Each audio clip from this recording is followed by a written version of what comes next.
The orbit jumps on live TV, 2:13 a.m., control rooms worldwide tense up, as the newest trajectory update for 3I/Atlas refuses to behave. The fit glitches, the line on screen kinks where smooth math should glide, and a room full of caffeine and PhDs collectively mutters the astronomers' version of uh-oh. Observatories pivot midnight, alarms chirp, and someone actually says, "Run it again," like this is a heist film. Welcome to the moment the path of a visitor from another star system starts arguing with gravity, loudly and in public. You can almost hear the silence after the kink appears, the hush that falls when a tidy prediction goes feral. Technical leads lean closer to monitors, as if proximity can bribe the data into behaving. Residual plots blossom with little red points that are supposed to lounge around zero, not sprint off like toddlers in a museum. Across a dozen time zones, night shifts become day shifts by force of adrenaline. Telescopes that had been napping on quiet programs jerk awake and swivel to the coordinates like hounds catching a scent. The sky has a cue. Tonight, it gets cut. On the main screen, the nominal path is a graceful curve, a promise drawn yesterday. The newest measurements land to one side, then another, then just far enough off that jokes die mid-sentence. Somebody at the back murmurs about guidance stars and calibration, because blame the ruler before you blame geometry. A second someone is already diffing code commits, eyes scanning for a missing minus sign, the boogeyman of late nights. The quick insight that slaps everyone awake is simple. Gravity alone is not paying the bills. Something tiny, steady, and inconvenient is nudging. It does not take a lecture to feel it. The universe is whispering, "Update your model," headsets crackle. We are seeing the same offset from Chile. Confirmed from Hawaii, Northern Node reports cloud gaps in 2 hours. It is not panic. Exactly. It is choreography under pressure. 100-person orchestra with the tempo suddenly doubled. Tasking requests fly to spacecraft project rooms. If Mars camera has minutes to spare, we want them. A coordinator in a hoodie starts drawing a grid on a whiteboard that is already out of markers. Someone jokes that the comet has read the script and wants a better part. Someone else replies that celestial mechanics is not improv, and the monitors disagree. In one corner, the Orbit Fit team reruns the solver with fresh weights, then tosses the new line up on the wall. The kink smooths, but only if you let the invisible hand push. It is a small push, the sort that would barely move a leaf, but stretched over millions of miles, it becomes a suggestion the object cannot ignore. The room learns a new vocabulary of tonight. Talk whispers, thermal sighs, sunlight patience. Every few minutes another plot arrives that looks like a cardiogram for a deeply interesting patient. The metaphorical bedside manner is a mix of reverence and roast. Space is stunning and also rude. Meanwhile, the public feed is still live. Viewers who tuned in for serene graphics are now getting a crash course in humility. The host is good, smoothing the edges with humor, but the truth is the show just got real. Across social media, the word interstellar is trending with equal parts awe and spelling errors. Clips of the kink loop with dramatic music supplied by strangers who love drama almost as much as they love captions. For once, the spectacle is honest. We are watching discovery happen in the uncomfortable present tense. At the back of the room, a veteran astronomer, the sort who keeps snacks in a drawer labeled dark matter, tells the youngest analyst, this is what the job actually is. Not perfect curves, arguing with reality until the argument turns into understanding. The kid nods, half inspired, half terrified, which is the correct ratio.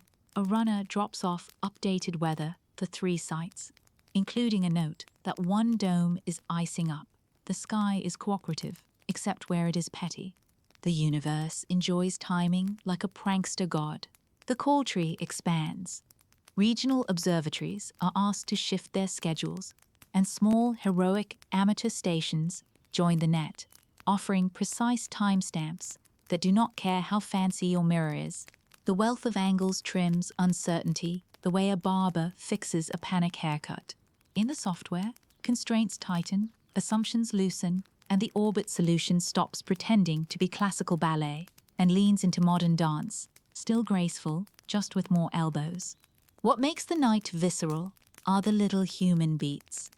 A tech remembers to breathe after holding it through 3 updates. A principal investigator wipes a coffee ring off a printout like it matters to the fate of the cosmos.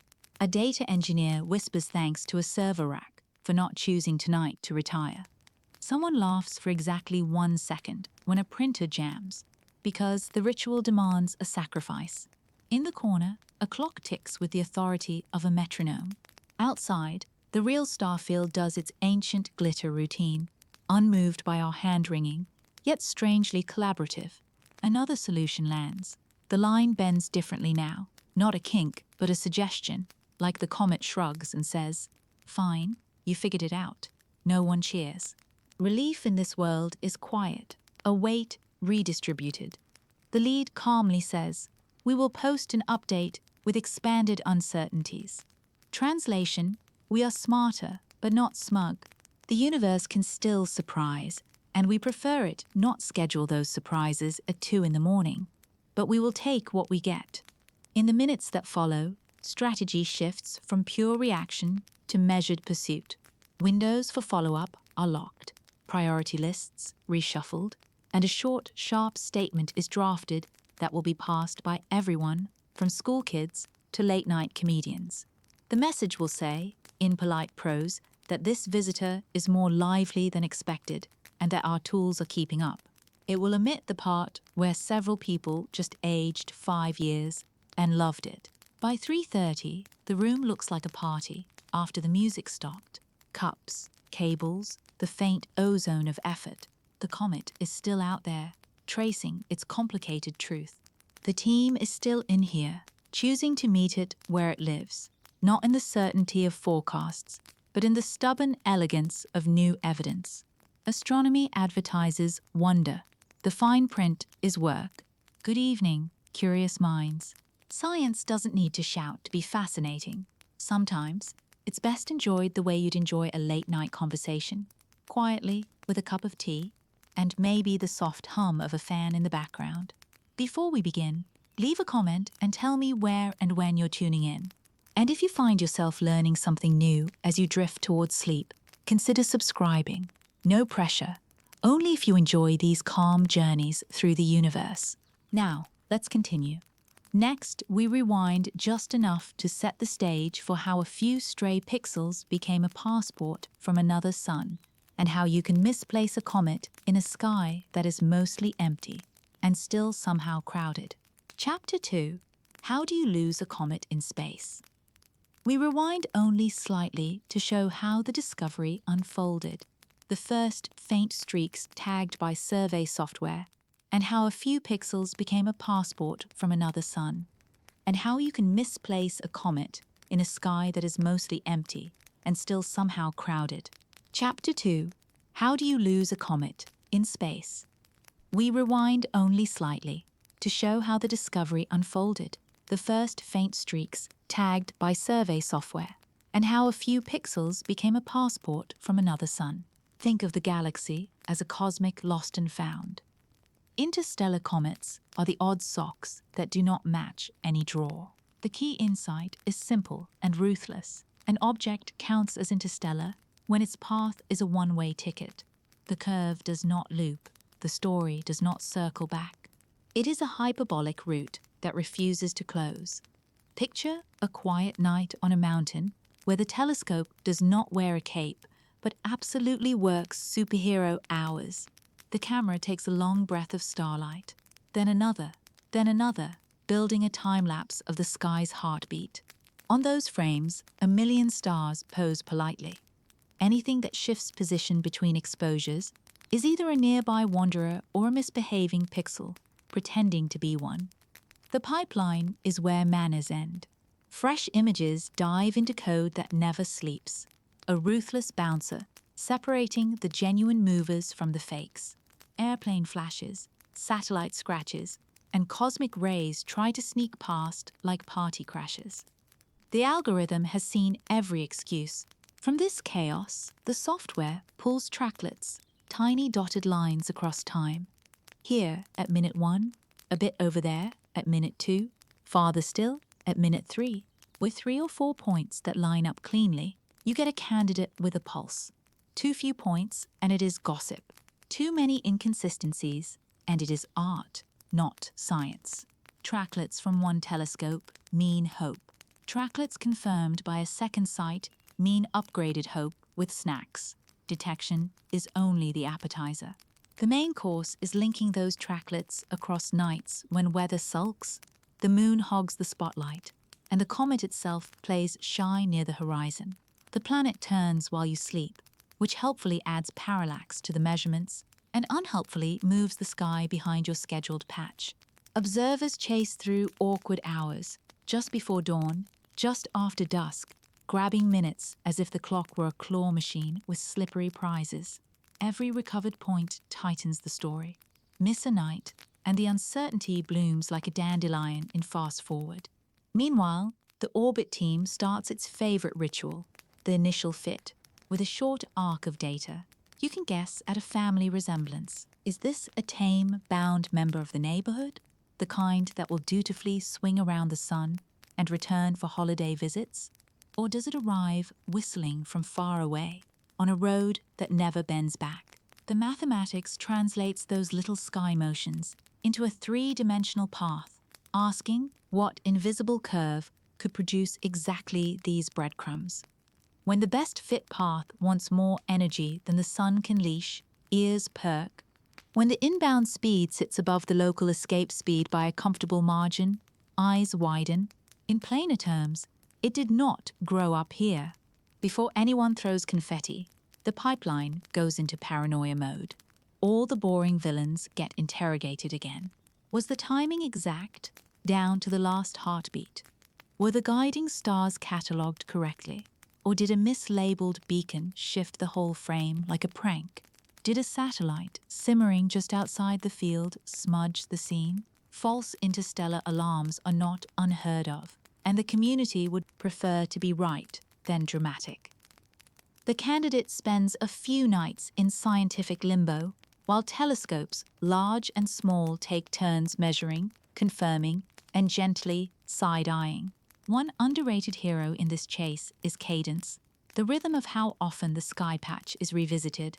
Too slow, and the object slips between beats. Too fast, and your schedule chokes on repetition. Survey designers tune cadence like a playlist, balancing meteor showers, asteroid hunts, and sudden curiosities. On the night this story began, the cadence happened to be just right. Our wanderer walked into the room between two larger parties, and the host actually noticed, as the data pile grows, the orbit solution graduates from wobbly sketch to crisp outline. The path tilts against the known planes of the solar system, as if to announce, "I am not from around here," with the energy to back it up. The numbers, which are shy characters we will not quote today, sit on the unbound side of the line, with quiet confidence. The curve is open, like a door that will not latch. It approaches, swings by, and leaves town without forwarding address. The sky is big, but the narrative is surprisingly intimate. A handful of faint dots, measured well, can convict a traveler of interstellar origin. The first public hint often arrives as a dry note from a clearinghouse that shepherds orbital data, the kind that makes sky people spit coffee in delight. Observers everywhere glance up from their nights and decide to steal minutes for follow-up. Some of them run smaller telescopes with big personalities, the kind that can pivot fast and punch above their weight in precision.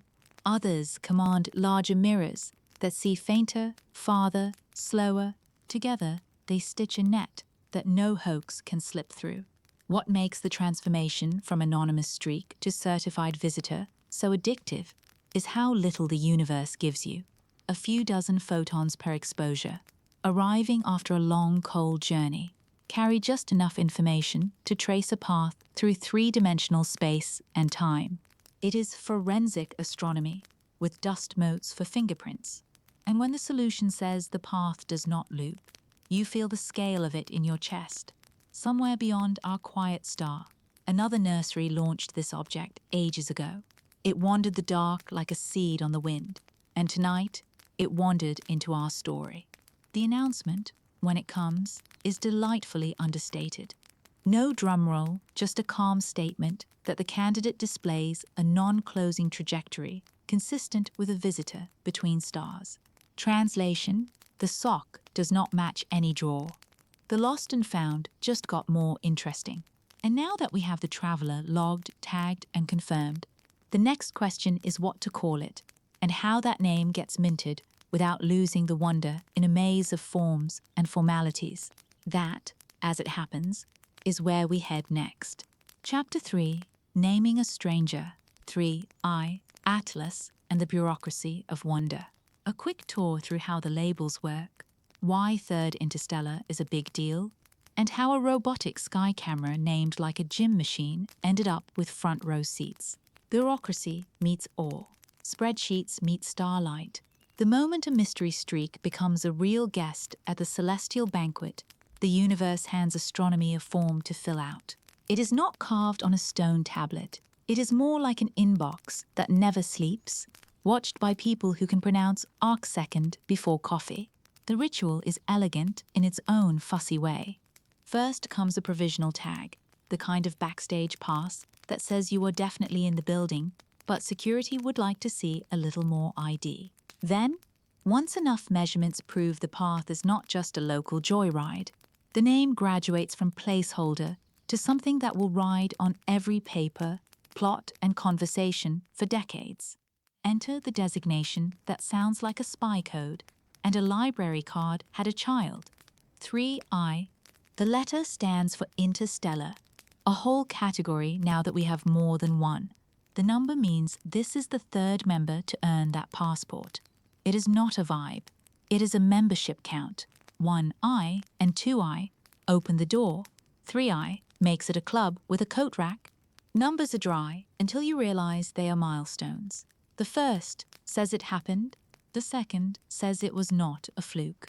The third says, pull up a chair, this is a recurring character.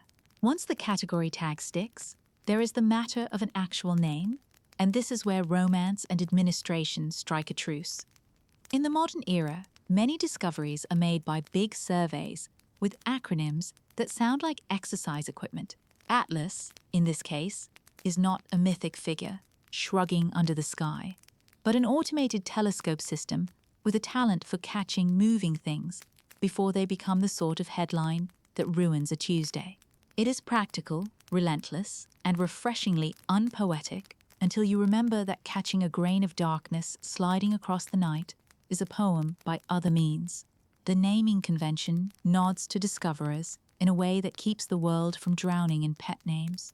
Gone are the eras when a comet could be a tangle of surnames and hyphens that looked like a genealogical puzzle. Now the system does a polite handshake, category plus number, then a bright little epithet anchored to the project that found it. 3I/Atlas. It reads like coordinates and pride in equal measure. You could embroider it on a mission patch and no one would complain. Behind the scenes, there is an unsung ballet of verification that makes the label legitimate. Teams across the planet confirm positions. The data clearinghouse checks that the path really is a one-way curve. And only then does the designation strut onto the world's stage without an asterisk. The rule set may look picky, but picky protects meaning. If you are going to tell history that a visitor came from between stars, you want the receipt filed in triplicate. Wonder is allowed, encouraged even, but it must leave a paper trail. Why is the third interstellar arrival such a headline? Because pattern is the parent of understanding. With one example, your brain says neat. With two, it whispers maybe. With three, it starts drawing lines and asking for a trend. The third lets astronomers compare personalities rather than marvel at a solitary anecdote. Are these travelers usually dusty or clean, bright or shy, Fast or faster? Do they arrive from random angles? Or does the galaxy's traffic have preferred lanes? It is the difference between hearing a single bird and realizing there is a migration. Atlas, for its part, embodies a very 21st century heroism. It is a pair of alert eyes that do not blink, designed to scan wide and fast, the way you would watch a crowded beach if the waves also contained secrets. The system's name carries a touch of myth, which is fair because the job is mythic in scale. Hold up the sky by noticing when something moves that should not. When its pipeline raises a hand and says, "Please look here," the community listens. There is a moral in that. Great discoveries often begin with infrastructure that looks unglamorous until it saves the day. There is also a soft power to names. The public hears 3I and thinks of a series, a story continuing. They hear Atlas and think of shoulders squared against the weight of heaven. Names convert a tangle of coordinates into something that can live in a headline without collapsing under jargon. They are little boats that ferry meaning from the lab to the living room. Every good system respects this, even as it keeps the rules tight. A name must be clear to the specialists and kind to the rest of us. That is a tricky balance, like writing a haiku with a spreadsheet. Inside observatories and group chats, pronunciation debates break out because humans will argue cheerfully about anything they love. Is it said as letters or as a single syllable? Does the slash count in spoken language, or is it only there to make typists feel important? None of it changes the orbit, but it does add a layer of community. The label becomes a campfire around which stories gather. Who grabbed the first follow-up? How the weather misbehaved? Which instrument gave the cleanest signal? The bureaucracy, it turns out, is just ritual with paperwork. There is a final, quieter reason.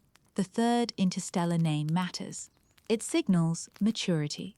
The first guest was a lightning strike. The second was the rumble after. The third is the calendar reminder that says, put a line item in the budget. This will keep happening. It tells students to write dissertations, not about whether interstellar visitors exist, but about what they are like.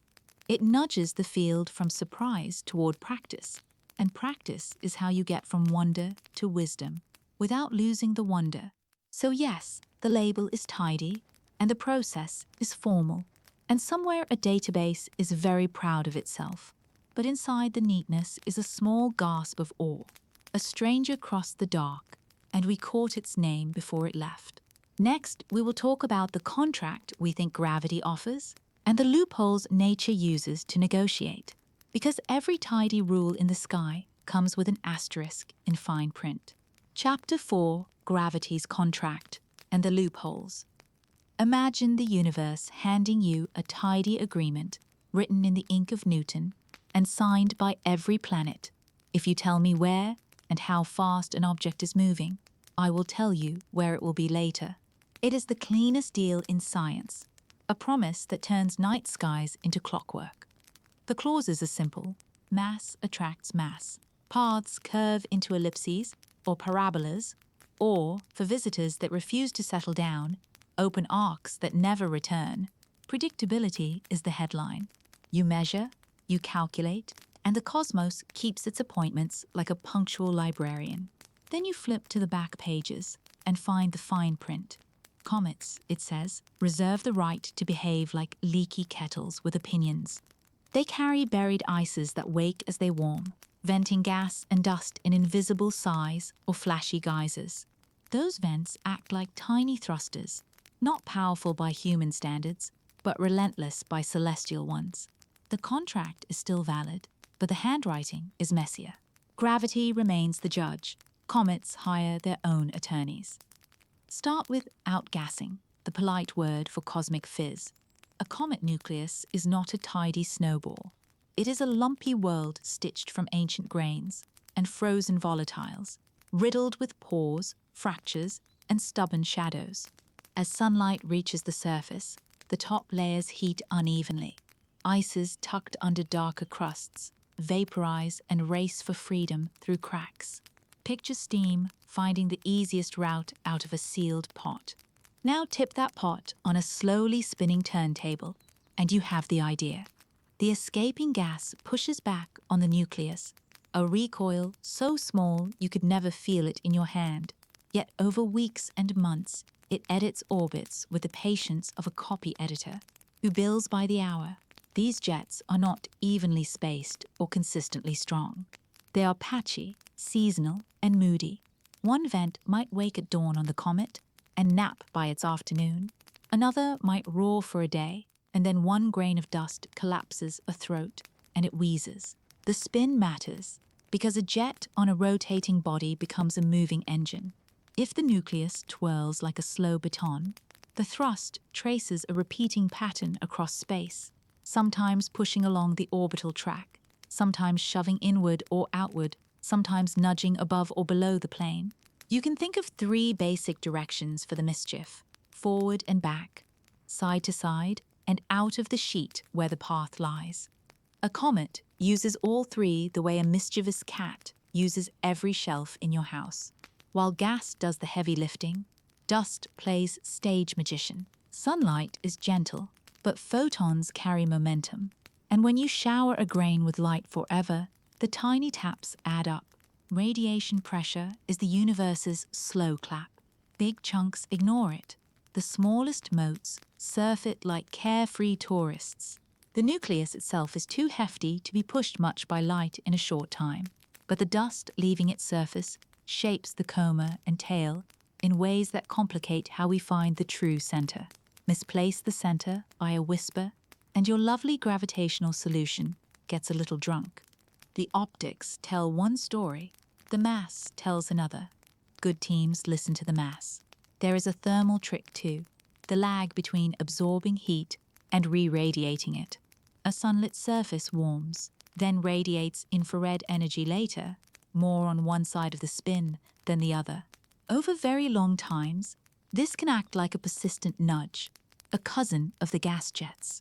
Quieter but disciplined, on some rocks, this effect moves or rotates the body by amounts that sound tiny and end up being headline material 10 years later. On comets, it is part of the choir, not the soloist. Yet singers in a choir add power. All of these forces are legal. The contract allows them. It just demands you account for them. Orbit modelers respond by expanding the simple playbook. Instead of solving for only the classic gravitational parameters, they add a trio of ghostly pushes, one aligned with motion, one across it, one perpendicular to the orbital plane. They also link those pushes to how much sunlight the comet is getting, because vents do not shout in the cold. The solution becomes less like drawing a perfect ellipse and more like telling a story with footnotes. Here, the comet breathed outward a bit more. Here, it exhaled unevenly. Here, the spin and the sunrise conspired. The challenge is that you cannot open the engine room and measure the thrusters directly. You infer them from the way the path misbehaves, which means you need clean timing, dozens or hundreds of positions, and an honesty about uncertainty that would make philosophers proud. A single night can mislead. A season can sing the pattern. If the comet is kind, the pattern stays similar for long enough to treat it like a character trait. If it is mischievous, vents appear and vanish, and the model must dance. One delightful irony is that the smallest forces teach the largest lessons. The gas and light that complicate the path are whispers from the deep interior. How strong the jets are hints at how porous the nucleus is, how fresh the surfaces are, how heat travels through that ancient rubble. The joke writes itself. Comets refuse to fill out questionnaires, so we ask their orbits to gossip. They oblige, reluctantly, leaving little tells in the curvature. For storytellers, the metaphor is irresistible. Gravity is the main plot, a sweeping arc with clean beats. The non-gravitational forces are character development, the quirks that make a protagonist feel alive. An ellipse without jets is a noble statue. Add vents and light and lag, and the statue fidgets, checks its watch, and occasionally wanders off the mark, just to see if you are still paying attention. Astronomers are, and they bring better rulers every time. None of this breaks the contract. it enriches it. Predictability survives, but it now includes clauses that respect what real, lumpy, sun-warmed objects actually do. The universe is not messy out of spite. It is messy because complexity is how nature keeps things interesting. And when the path kinks, it is not betrayal. It is a margin note. Remember the footnotes. Next, we step back into the room where those footnotes first upended, a neat curve, the night a tidy model cleared its throat and said, "Please try again." Chapter 5. The night the model said, "Try again." Back inside the present tense crisis, data is arriving out of sync with predictions, sliding in like late guests who swear traffic was terrible. The orbit plot that looked confident at dinner is now fiddling with its tie, dodging the error bars. In control rooms and small observatories alike, the shared group chat becomes a heartbeat. New measurements drop in, and the room inhales. The points do not land where the curve expected. Someone whispers the most dangerous sentence in astronomy. That is interesting. The first instinct is to interrogate the mirrors, not the cosmos. Did the focus drift when the temperature fell? Did the guide star pick a fight with thin cloud? A calibration frame is pulled up like a receipt. Flat fields look tidy. Bias frames look calm. Darks are uneventful. If the instruments are innocent, the sky must take the stand. Astrometry teams remeasure centroids by hand because sometimes you trust code and sometimes you trust a person with a steady mouse and a vendetta against sloppy pixels. 3 separate reductions agree on the same small betrayal. The comet has wandered. A second wave of follow-up comes from telescopes that can pivot fast. The trick is cadence without panic. You need enough images to see motion, but not so many that you drown in your own enthusiasm. The operators keep exposure times short to freeze the seeing, then stack the frames with the object's motion, smearing the stars on purpose so the nucleus stays knife-sharp. The gallery of stacks shows a coma with personality. It does not look like a neat puffball. It has a faint fan on one side, like the world's shyest peacock. The vibe is not chaos, but it is not symmetry either. Now the questions arrive in layers. Is the comet venting unevenly or starting to fall apart? Uneven venting would push the center gently, like a person steering a canoe with one strong paddle. Breakup would leave breadcrumbs, a second knot of brightness nearby, a tiny companion drifting with its own attitude, a new shard flaunting a tailet of its own. Photometry teams comb the brightness curves for mood swings. A steady rise with small ripples, whispers jets. A sudden jump with lingering extra light hints at fresh surfaces torn open. Tonight the curve climbs with a hiccup, not a scream. The room leans toward venting, but no one writes it in ink. Spectroscopy chimes in from a larger mirror that caught a brief window between weather tantrums. The spectrum is thin but telling. A handful of gas signatures sketching a chemical mood. The ratios look skewed compared to earlier nights, as if one part of the kitchen woke up before the rest. That would fit an uneven dawn across a rotating, lumpy surface. Someone quips that space is the coldest espresso machine because everything leaks under pressure. Someone else replies that tonight the creamer is all over the counter. The joke buys the room 30 seconds of oxygen. Back on the orbit console, the modelers update the fit with a non-gravitational term that rises like daylight on the comet's path and rotates with a guess spin. The first attempt overshoots, the second undershoots. The third lands in that sweet spot where the residuals sit down and behave like civilized dots. It is not perfect, but it is progress. The curve now bends with a slight conscience, respecting that the comet is pushing itself along with vapor ballet. The lead analyst speaks in the calm voice used for guiding planes and skittish cats. We can explain tonight with jets. We cannot rule out small fragments, but we do not see them yet. Imaging teams hunt for fragments anyway. They stretch the contrast until the noise looks like confetti, then dial it back to sanity. A faint, detached clump would clinch the breakup case. but all they find are star ghosts. And the stubborn truth that sometimes the universe declines to be obvious. The plan becomes patience. If shards exist, they will separate a little more by morning. If they do not, the coma will smooth as geometry changes. The human choreography is its own constellation. One person babysits the weather radar like it can be charmed. Another juggles request emails to colleagues in time zones where dawn is not an insult. A student runs a quick simulation showing how a single vent near the evening terminator on the comet could mimic the exact sideways nudge we are seeing. The plot is persuasive and also adorable in its brutal simplicity. The room nods. The comet might be wearing a jet on its shoulder like a rebellious epaulet. Meanwhile, public channels need words. You do not say the model was wrong. You say the object is more active than expected. You do not say we are guessing. You say we are testing scenarios. The draft is honest without drama.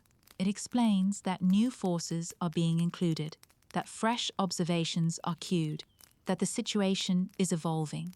It even slips in a line about teamwork, because tonight is held together by people who know each other's keyboard shortcuts by heart. Midnight leaks into morning. Coffee becomes a food group. The latest stack shows the coma fan shifting slightly, like a weather vane catching a new breeze. If that change tracks the predicted rotation, the jet theory gets a gold star. A final volley of astrometry lands, and the updated model absorbs it without sulking. The kink that launched the panic has softened into a bend with a story.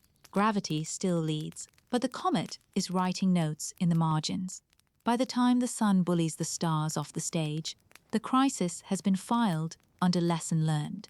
The team has a path that matches the night, a short list of follow-ups, and a quiet pride in having wrestled a messy truth without breaking it. No fragments today, maybe tomorrow, but no guesswork pretending to be prophecy. The night did not end with applause. It ended with a plan. Next, we dive into the physics of those tiny thrusters, the jets and fizz that turn a snow-dark world into a self-steering ship, and how a little heat can nudge a destiny. Now continue to Chapter 6, Jets, Fizz, and the Physics of a Shaken Soda at 2 astronomical units. A cinematic dive into comet chemistry. Frozen stuff wakes, gases burst from sun-facing cracks, and little puffs become steering nudges. Comets are basically orbital toddlers with juice boxes, sticky fingers everywhere, and they never sit still. Stretch it into a full 700, 800-word deep dive with zero repetition from any future or previous chapter. Chapter 6, Jets, Fizz, and the Physics of a Shaken Soda at 2 astronomical units. Sunlight slides over a charcoal landscape, and the surface answers with a pop, a hiss, and a glittering sneeze of dust. From far away, it looks peaceful, a dim cotton ball drifting through emptiness. Up close, it is a charcoal briquette with nerves, waking today like a grouchy kettle. Comets do not just orbit, they perform, and the performance begins when frozen stuff remembers it can move. Start beneath the crust, where ancient ices hide like shy actors waiting for their cue. In the cold, the molecules huddle, packed among pebbles and powders and stubborn slabs of dark, carbon-rich grit. At 2 astronomical units, the sun is a campfire across the yard, but even that gentle warmth creeps down through the topsoil. It slinks past the first grains, into pores and pockets, tickling the frost. Water is conservative. It asks for more heat. Carbon dioxide and carbon monoxide are extroverts. They need less persuasion. The moment one of those lively ices crosses its personal go-time temperature, it switches from solid to gas without passing through the messy water stage. That is sublimation, the magician's trick where the rabbit is already halfway out of the hat. Gas does not like crowds. It pushes through microscopic tunnels, bouncing off walls of dust and rock, shouldering its way toward freedom. Imagine a billion tiny pinballs pinging through a cave system, the size of a town square. Pressure builds under slabs that have not yet cracked. the way a shaken soda can swells before the tab hisses. Comets are full of tabs. Some are hairline fissures that whisper. Some are gaping mouths that roar. When one opens, the trapped gas rushes out, and the nucleus lurches the other way by a whisper. You would not feel that push if you were standing there, but space is patient, and whispers add up. A jet is not a tidy nozzle bolted to the hull. It is a rough, self-carved vent that points wherever geology allows. That makes jets personal. One might peel out of a cliff, shaded most of the morning, and wake with a noon tantrum. Another might live in a lowland that starts early and never really sleeps. As the nucleus rotates, these vents sweep through space like slow sprinkler heads, tapping forward for a while, then sideways, then slightly upward or downward relative to the path. It is the laziest form of steering imaginable, and still enough to matter. Gas drags dust along for the ride. The smallest grains fly first, torn from the surface like confetti. Larger specks hesitate, then lift. Stones dig in their heels and stay. The escaping stream sorts the rubble by stubbornness. Those grains that make it into daylight become the soft halo we call the coma. And then the tail, which is really many tails layered together. One layer is gas glowing because sunlight shakes it apart. Another is dust, reflecting light like a billion tiny mirrors with trust issues. If you have ever watched flour explode off a mixer, you already understand the principle. Add energy, release powder, repaint the kitchen. Heat does not stop at the surface. It walks a short distance into the nucleus before it gets bored and turns back into infrared glow. That shallow wander, measured in widths of a hand or a stack of cookbooks, sets the daily mood. It also lags behind the sunrise, which means a spot is most eager to vent just after it rotates into afternoon. The result is a time delay between sunlight and fizz, a built-in rhythm you can hear if you translate data into beats. This delay is why jets often aim a little off the obvious sunward direction, like a dancer, a step behind the tempo, and still somehow in style. The surface itself is a construction zone. When gas leaves, it lifts support from beneath. Dust collapses, forming fresh pits. When grains fall back, they can blanket vents, choking them until pressure wins a rematch. Some patches sinter into crusts, welding grains together into armor. Other patches crumble into talcum that skates away at the first cough. The face of the comet changes week by week, resculpted by forces subtle enough to pass as whispers and loud enough to redraw hills. If a landscape could fidget, it would look like this. Chemistry adds color to the drama. Water vapor is the worker bee, abundant and steady once close enough to warmth. Carbon dioxide is the early riser, kicking awake at distances where water still sulks. Carbon monoxide is the night owl, active even farther out, capable of launching jets when the sun is practically a rumor. Sprinkle in hints of methane and ammonia, and spices of complex organics that stain the surface the color of burned caramel. Each ingredient speaks with a different accent, turning on and off at different distances, and that chorus writes its rhythm into the coma. If the ratios change, the music changes. The soundtrack to a comet is not one note, it is a mixtape. All those little thrusts do more than slide the path. They twist the spin. A vent that lives off-center will tug the nucleus, speeding rotation or easing it, tilting the pole a little, sometimes a lot. Spin changes which vents see dawn, which see afternoon, and how long any given patch bakes. The system feeds itself. A comet is a toddler with a juice box on a swivel chair. Bump, slosh, spin, repeat. The only constant is a refusal to sit still. From a distance, these physical details blur into behavior you can actually measure. The timing of brightness swings, hints at the spin period. The shape of the halo, wider on one side than the other, shows which vents are loud. A gentle fan toward the evening side says the afternoon crowd is winning. A sudden puff at local dawn says a crust cracked like a breakfast muffin. We cannot install weather stations across the surface. But the jets volunteer weather reports in the language of motion and light. This is why a comet at 2 astronomical units can feel like a shaken soda. The can looks calm. Inside, bubbles coalesce, rise, and shove. Crack the tab, and there is a brief, enthusiastic argument with the air. Close the tab, and pressure builds again. The cycle is the point. Nature loves loops, especially messy ones. And there is a final, sneaky twist. The dust that escapes does not simply trail behind like polite confetti. Different grain sizes respond to sunlight and gas drag in different ways, creating sculpted structures that can trick the eye. Depending on geometry, you can see a bright streak pointing the wrong way and briefly wonder whether the comet is breaking every traffic law in the sky. That optical prank has a name and a personality of its own, which is exactly where we are headed next, as we examine why a tail sometimes dares to point upstream. Chapter 7: The Anti-Tail and Other Optical Illusions. Imagine you load a fresh image, and the comet is doing something rude. Instead of trailing away from the sun, like good celestial etiquette demands, a sharp spike seems to jab forward, straight toward the light, as if the comet brought a bayonet to a sunbeam. It looks wrong, like a weather vane pointing into the wind. Chat rooms flare, captions get dramatic, and a few people whisper the B word backward. But the comet is not misbehaving. Your perspective is. Start with a stage trick. Place a thin, pale ribbon in a dark room and shine a light on it, edge on.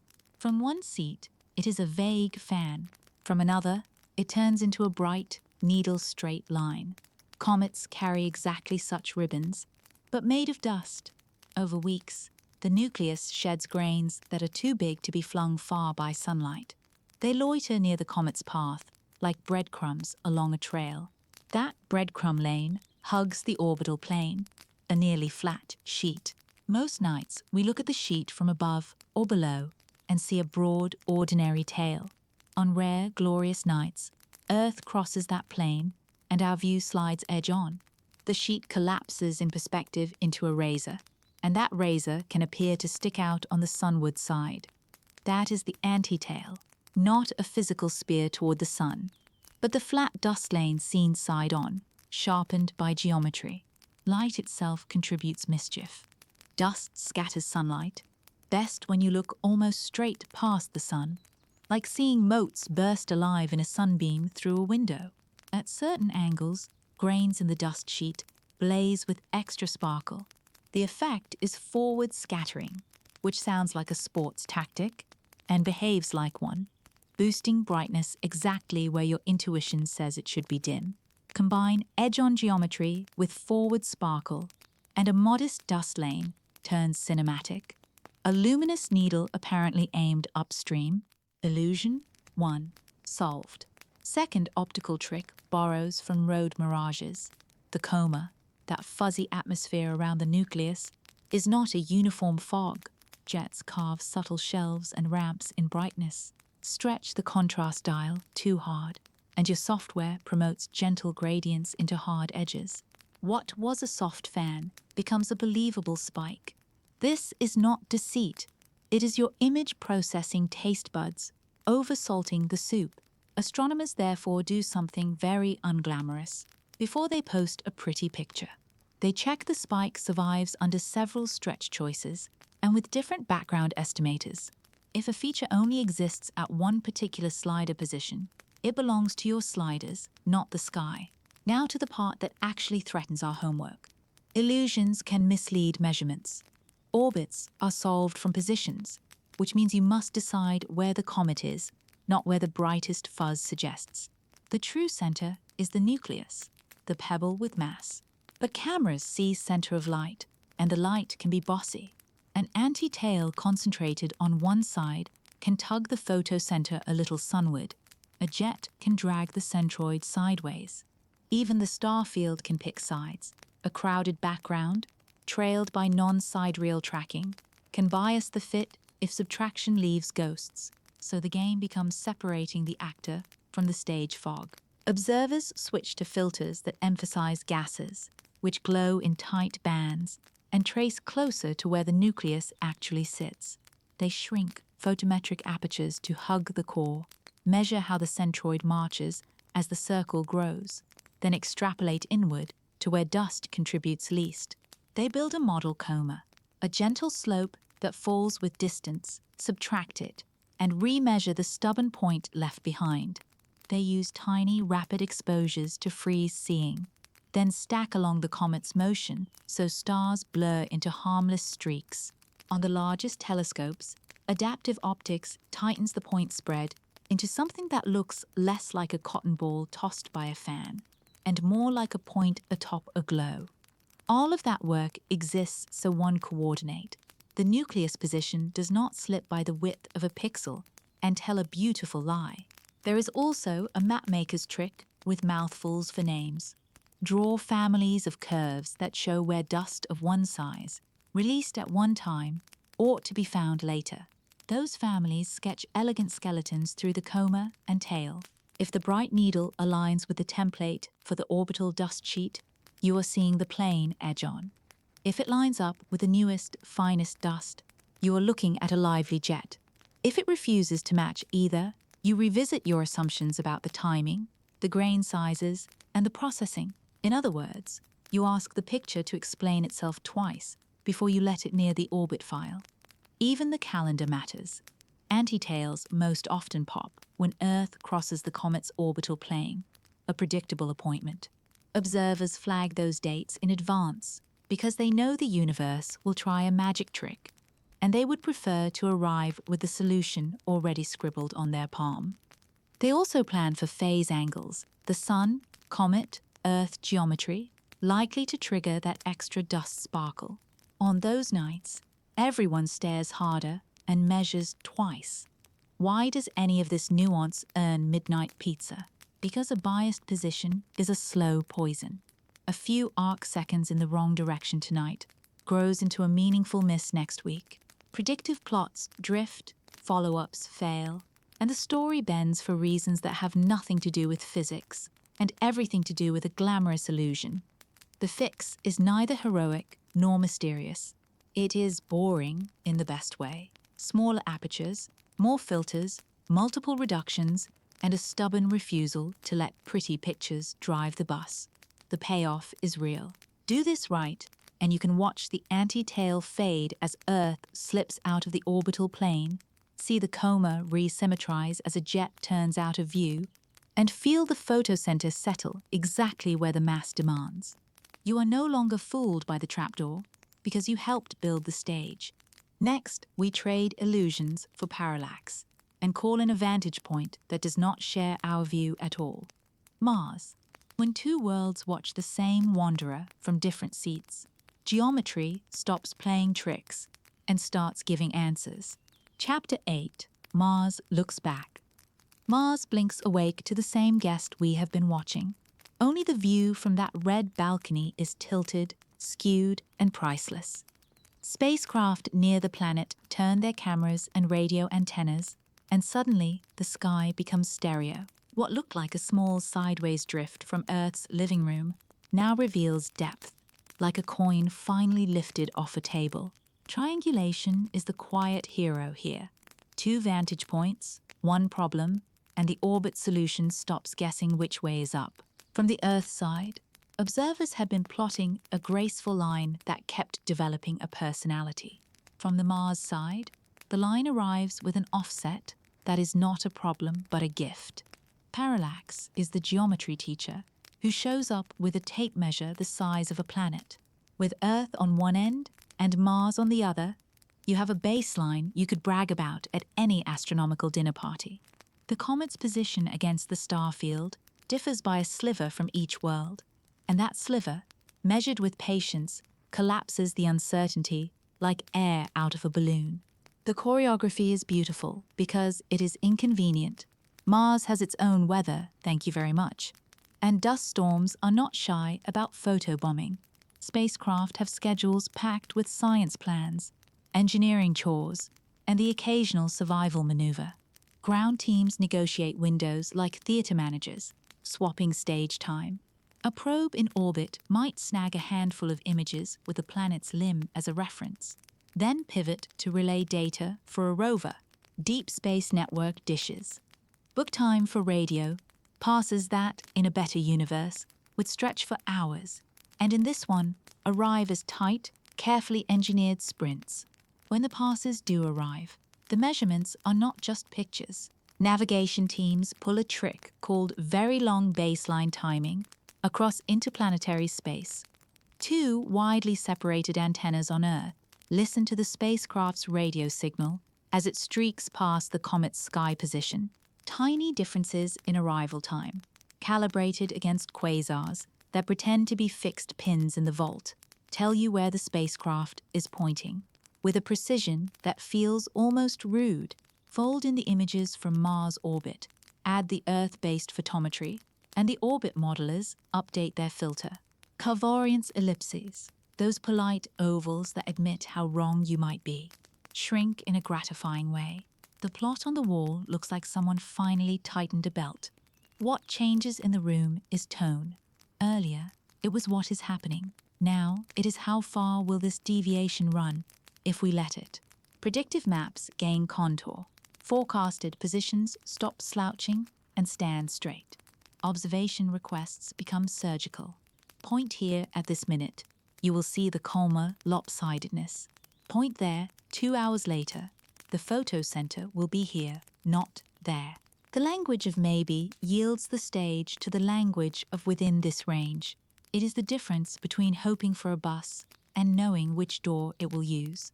The Mars perspective also cleans up illusions.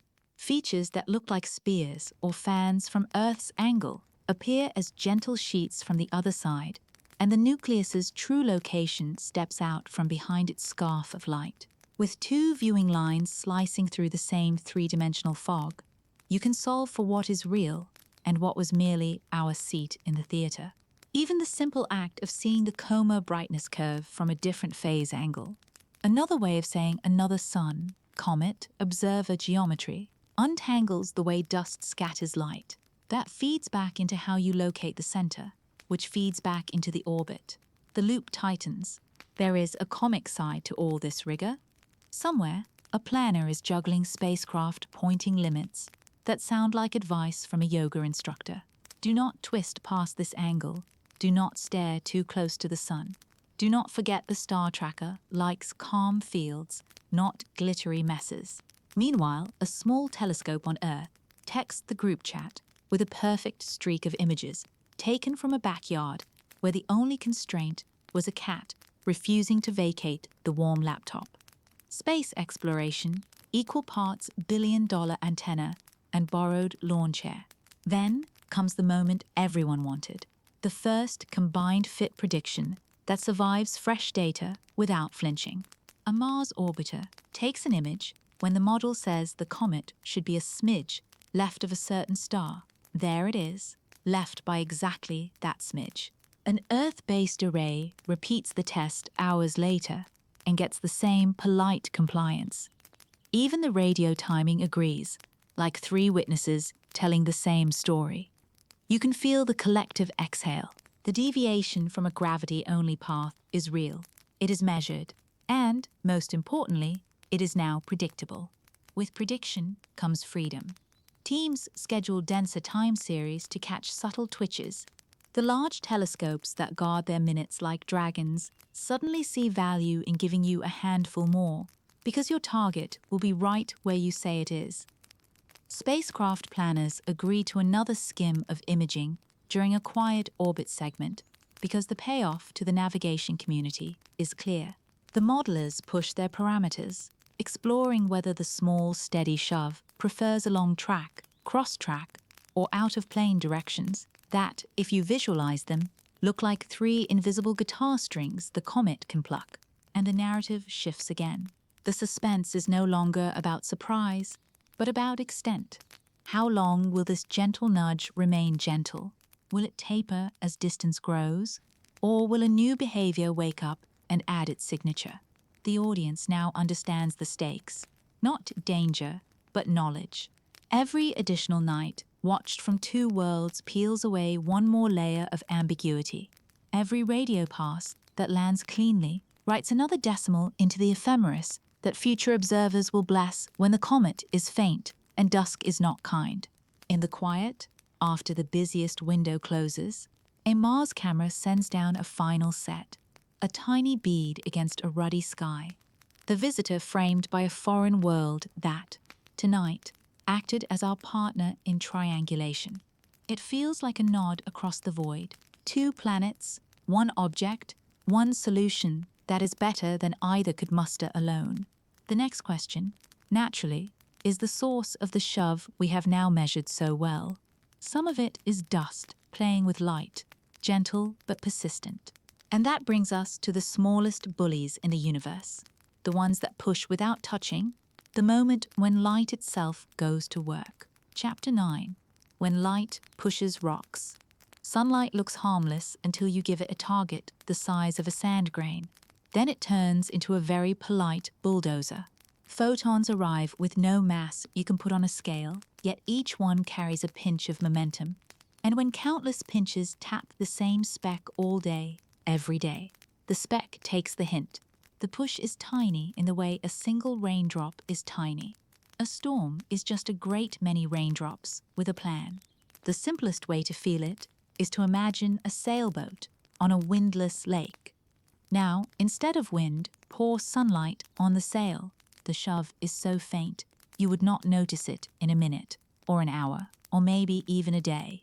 But leave the sail out for weeks, and the shoreline will not be where you left it. Space has nothing to slow you down, so the smallest shoves never quit. Photons are that one notification in your inbox that refuses to be ignored, pinging you 1,000 times a second for the rest of the mission. Dust from a comet is the perfect victim. Freshly lifted grains come in many personalities, compact like little marbles, fluffy like lint, glassy, sooty, or stitched together like crumb cake. The lighter and puffier a grain is, the easier it is for sunlight to boss it around. There is a quiet competition happening at every distance from the sun. Gravity says come here, light says not so fast. For boulder-sized chunks, gravity wins by a landslide. For grains the size of smoke, light can nearly tie the score. Somewhere between those extremes lies the turning point where photons stop being background noise and start writing the choreography, and they choreograph more than one dance. The first and most obvious is a straight push away from the sun. That is the famous part, the reason tails point the way they do when you look from most angles.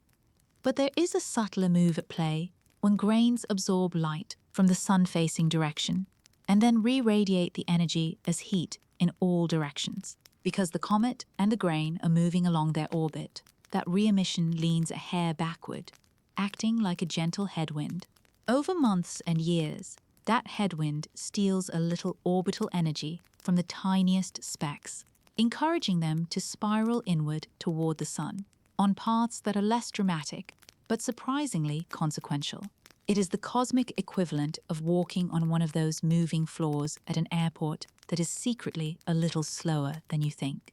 Composition and structure decide how stubborn a grain is. A fluffy cluster of tiny subgrains presents a big cross-section to sunlight for the amount of mass it carries.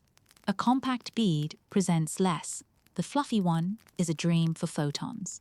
It gets pushed harder and sooner, curving away from the comet's track like a kite cut loose. The compact bead sulks and drifts more slowly. Put both into the same halo, and you do not get a single tail. You get a layered fan, where sizes and textures sort themselves like laundry. The pattern is not decoration. It is a record of who the grains are and how they handle pressure from a star. The direction of sunlight matters, but so does the angle at which we look. Some grains scatter light forward better than backward. Aim your gaze almost past the sun, and they flash like glitter. Look from the other side, and they go shy. That shyness or flashiness tells observers which sizes dominate and helps them infer how strongly light is pushing the population that night. It is a parlor trick with real consequences. The brightness map is also a force map. Radiation pressure writes itself into the comet's broader fate in several ways. After an active episode blasts dust into space, the smallest grains peel off on brisk, sunward-opposed arcs, leaving the neighborhood quickly.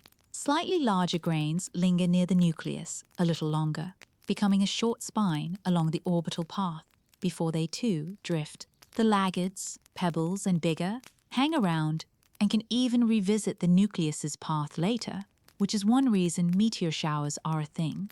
Older debris bands cut across Earth's journey long after the comet that shed them has moved on. That lingering is gravity's doing. The sorting is the work of light. If the nucleus ever sheds a very small companion, too small to own its destiny, the way the main body does, that fragment will feel the sun's shove out of proportion to its size. Its path will splay away from the parent in the weeks that follow, not because gravity suddenly changed its mind, but because photons play favorites. For orbit modelers, these wayward specks are the loud kids in class. You do not use them to tell you where the adult in the room went last night. You find them, admire them, and very carefully remove their influence from measurements of the center that actually matters. All of this is not just cosmic trivia, it is a user manual. Engineers have already flown spacecraft that sail on light alone, opening reflective sheets and letting photons do the rest. Comets teach the same lesson in wilder fashion. If you know how sunlight treats different grain sizes, you can predict how a dust cloud will evolve after a vent shifts or a crust cracks. If you know the grain types, you can correct for the shift in the center of light and return to the center of mass, which is where the real orbit lives. The physics is delicate, the bookkeeping relentless, and the reward a cleaner separation between appearance and motion. There is a quiet beauty in the scale of cause and effect. The push from sunlight on a single grain at the edge of a comet's halo would not register on any human instrument you could hold. But add up the seconds, and then the hours, and then the days, and the path of that grain tells a story only light could write. That story, aggregated across thousands of grains, becomes the shape we see through a telescope. And that shape, properly decoded, lets us peel the glitter off the problem and recover the path of the traveler beneath. Which brings us to an inevitable scene back on Earth.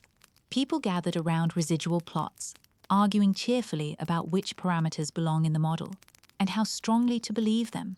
Gentle pushes from light and whiffs from jets are real. How much weight to give each one is where the fun begins. Next up, the spreadsheet knife fight, where priors duel, posteriors pout, and coffee funds fuel a small but honorable war. Chapter 10, The Spreadsheet Knife Fight. The door opens on a room that smells like coffee and consensus, pretending to be inevitable. Laptops sprout cables like ivy. The big screen glows with a forest of residual plots, each one a polite accusation. This is not the kind of duel with capes and chandeliers. It is a stand-up of statisticians, dynamicists, and image wranglers who duel with likelihoods and surrender only to better fits. The mugs on the table carry slogans such as trust but verify, and everyone here means the middle word more than the last. The first combatant is Team Sober. They want the smallest number of parameters that explain the curve without flattery. Their pitch is clean, gravity plus the gentlest non-gravitational nudges, tuned by sunlight, with the faintest preference for thrust along the path. The second combatant is Team Flourish. They argue for a model that lets the subtle push breathe over time, capturing seasonal changes on the nucleus and a rotation that might be drifting because of the jets. Between them sits Team Skeptic, who wield error bars like shields and ask whether any of this would survive a blind test if names were stripped and axes shuffled. What looks like a spreadsheet is actually a parliament.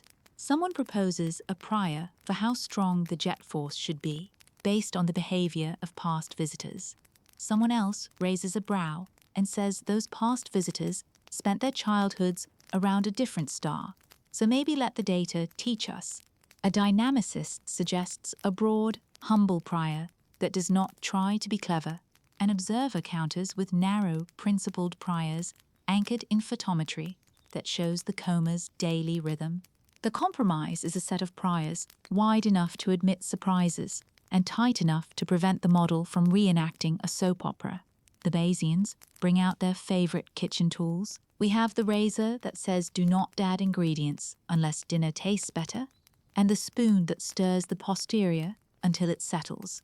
Markov chains march across the screen like ants exploring a picnic. Chains converge or sulk, and the room decides whether sulking means the model is wrong or simply hungry for better starting guesses. Someone runs a leave one night out test, refitting the orbit after hiding a whole evening of data to see if the model can predict the missing story.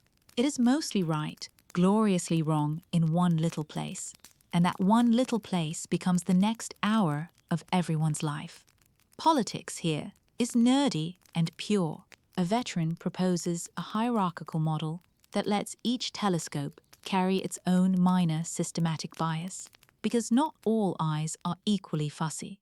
A junior researcher who has been quietly knitting code at the edge of the table unveils a cross-check that builds the orbit from gas filter positions only, then dust filter positions only, then compares the two centroids to see how much the glitter tried to lie. The difference is small, but not zero, and you can feel the model lean a millimeter toward caution, a small victory, won without raising a voice. There are outliers. There are always outliers. One early morning measurement that sits off by just enough to be annoying, a point that says I was here, while all the others say you were there.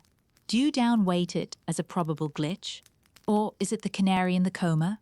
Team Sober wants to clip it with a robust loss function that forgives small sins and ignores loud liars.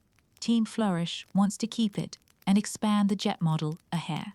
Team Skeptic suggests a sanity ritual. Rerun the fit with and without the point, do not change anything else, and see how the future predictions diverge. If the split matters next week, we care today. If not, we log the drama and move on. Noise is not a single creature.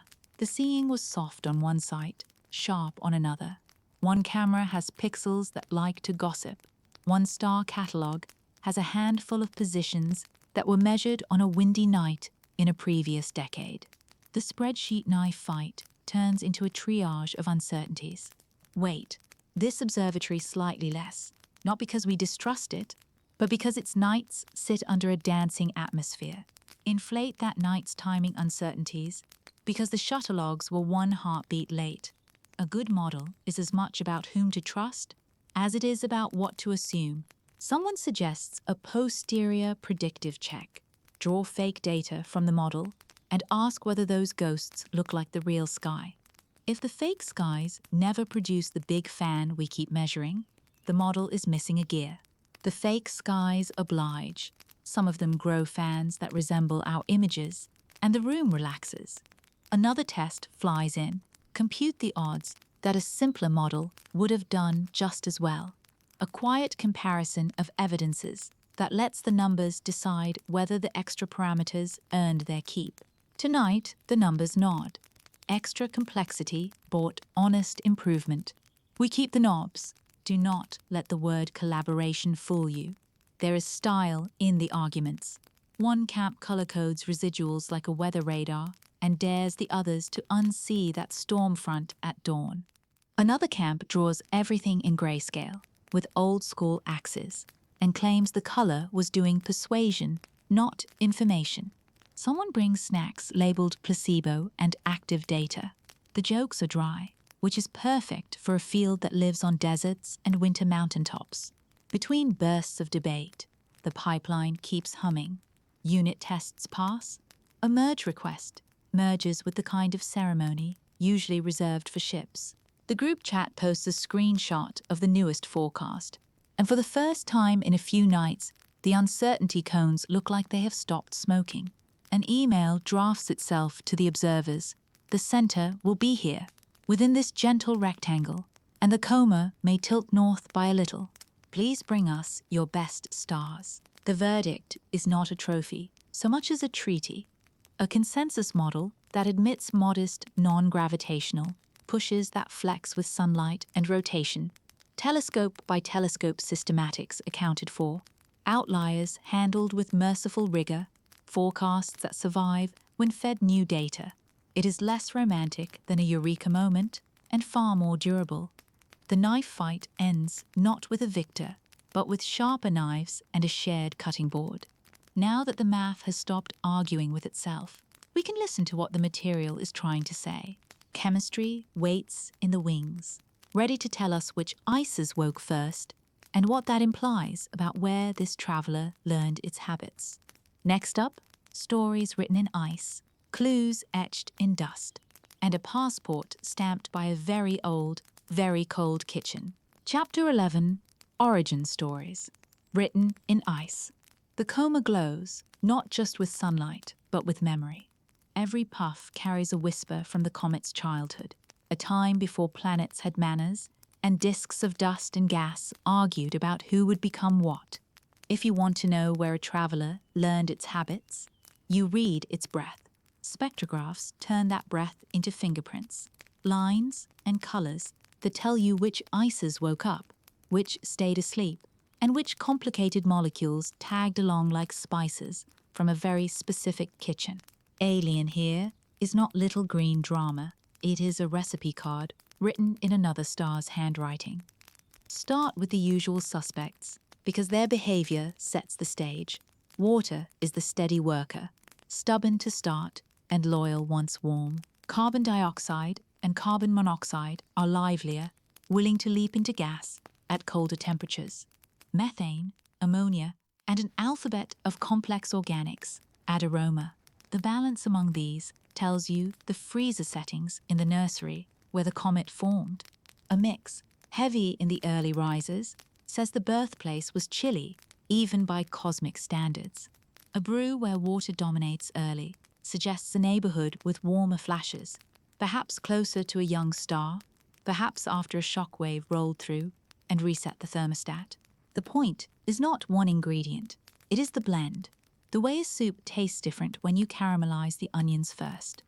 Dust matters as much as vapor. Some comets carry a fluffy load of carbon-rich grains that smoke the coma into bronze. Others reveal bright silicate minerals that sparkle like powdered glass. Those minerals have their own origin stories. Crystalline grains hint at heating and slow cooling in a place that once felt almost cozy. Amorphous grains speak of quick freezes and long dark storage. The ratio between the dark, carbon-stained stuff and the brighter rock fragments is a ledger of processing. More soot suggests less time near warmth and fewer chemical renovations. More glitter suggests reheating events that annealed the grains and rearranged their structure. Planets everywhere may shop from the same cosmic grocery, but they fry, roast, or freeze very differently. There is a quieter clue tucked in the lightest atoms. The water vapor carries a mix of normal hydrogen and its heavier cousin. The exact balance is a thermometer that remembers the nursery. Colder places tend to lock in a larger share of the heavy kind. Measure that share, and you get a sense of how far from a young star the ice first settled into a solid. Nitrogen and carbon carry similar whispers in their heavier versions. These are not numbers you tattoo on a forearm. They are flavors on a tongue, trained to notice whether the vanilla came from one coast or another. When that flavor does not match anything in the family of comets thought to be native to our sun, you lean forward. A different kitchen stocked these shelves. Some comets wear perfumes that are rare around here. A hint of alcohols more abundant than expected, a spike of sulfur-bearing species, a leaner showing of certain simple hydrocarbons than the local crowd prefers. None of these single notes crown a champion, but taken together, they sketch an environment with different ultraviolet light, different shock histories, different grain coatings, baked by a different star's tantrums. Think of suburban bakeries. The ingredients are similar, yet a pastry made in one town betrays its origin in the sweetness, the crust, the glaze. Astronomers are pastry judges with telescopes. Even the size of the dust tells a story about the glue that once held the grains together. A plume rich in large, stubborn chunks says the surface cement is strong, perhaps because radiation once cooked the outer layers into a crust that breaks off in hunks. A plume shimmering with fine powder suggests a more fragile binder, the kind of frosting that flakes when you breathe on it. That binder chemistry depends on what ices were available when the grains were first welded, and that depends on temperature and radiation and time. You can hear the echo of a birthplace in the sound of something crumbling now. Infrared colors, the soft heat light of the coma and tail, betray mineral families without ever shipping a sample home. Spectra reveal arches and shoulders where silicate minerals sing. Some arches match the songs of familiar rocks, others hit notes a little off, as if the choir learned from a different hymnal. Those small differences carry big implications. They point to condensation temperatures that did not mirror our young sun's disk, or to episodes of heating and mixing that did not share our calendar. Alien in this sense is delightful, not mysterious to the point of magic, simply the honest result of a world assembling itself under different lamplight.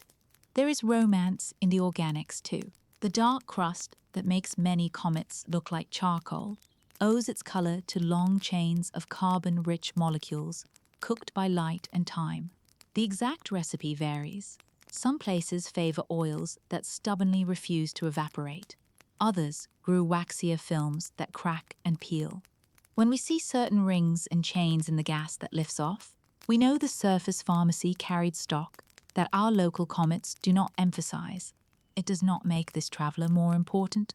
It makes it more specific, and in specificity lives truth. Skepticism keeps us honest. Telescopes measure through shifting atmospheres. Instruments have personalities, and the coma is a blender that mixes signals unless you separate them carefully by time and wavelength. That is why teams chase simultaneous readings from different sites, why they compare gas-sensitive filters to dust-sensitive views, why they model the coma like a layered onion and peel it back one skin at a time. Only when different instruments and different nights sing the same tune do we declare a theme. Piece by piece, the portrait coalesces. A traveler formed in a freezer, colder or more persistent than our own outskirts, or perhaps in a disk where heating was punctuated by different tempers. Its dust leans toward a texture not common in local samples. Its vapor carries a heavier hint of the coldest nursery, and its organics whisper of a chemistry set mixed under another star's daylight. No single clue would convince you. Together, they settle into a confident nod made elsewhere. Not just a cousin visiting from a distant part of our own family, but a guest from another house altogether. Now that we have tasted the recipe, we face a question with less poetry and more drama. Is this resilient loaf going to hold together as it warms? Or will stress and spin tear it into a crumbly mess? The next chapter steps from flavor into structure, weighing torque, heat, and the guilty pleasures of fragmentation. Chapter 12, the breakup question, will it fragment? That is the drumbeat under every update. The question that creeps into emails and makes light curves feel like cliffhangers. Some comets cruise through heat like stoics. Others pull a soap opera, flinging pieces with the emotional restraint of popcorn. To judge which story we are in, we weigh three families of clues: how fast it spins, how the jets twist that spin, and how the surface handles heat that arrives like a slow, relentless interrogation. In the far wings, Jupiter leans against the wall like a giant bouncer who may not step in tonight, but definitely checks IDs. Start with spin. A nucleus that rotates lazily tends to hold itself together out of sheer indifference. As the period shortens, centrifugal flirtations begin. You do not need to know the numbers to grasp the vibe. Give a lumpy snowball a fast twirl, and the weak spots audition for the role of confetti. We read the spin from brightness rhythm. If the light curve pulses in a steady heartbeat, the body likely turns around a stable axis. If the beats stutter, stretch, or split into a second tempo, the comet may be wobbling in a tumble, which concentrates stress where ridges and pits cross.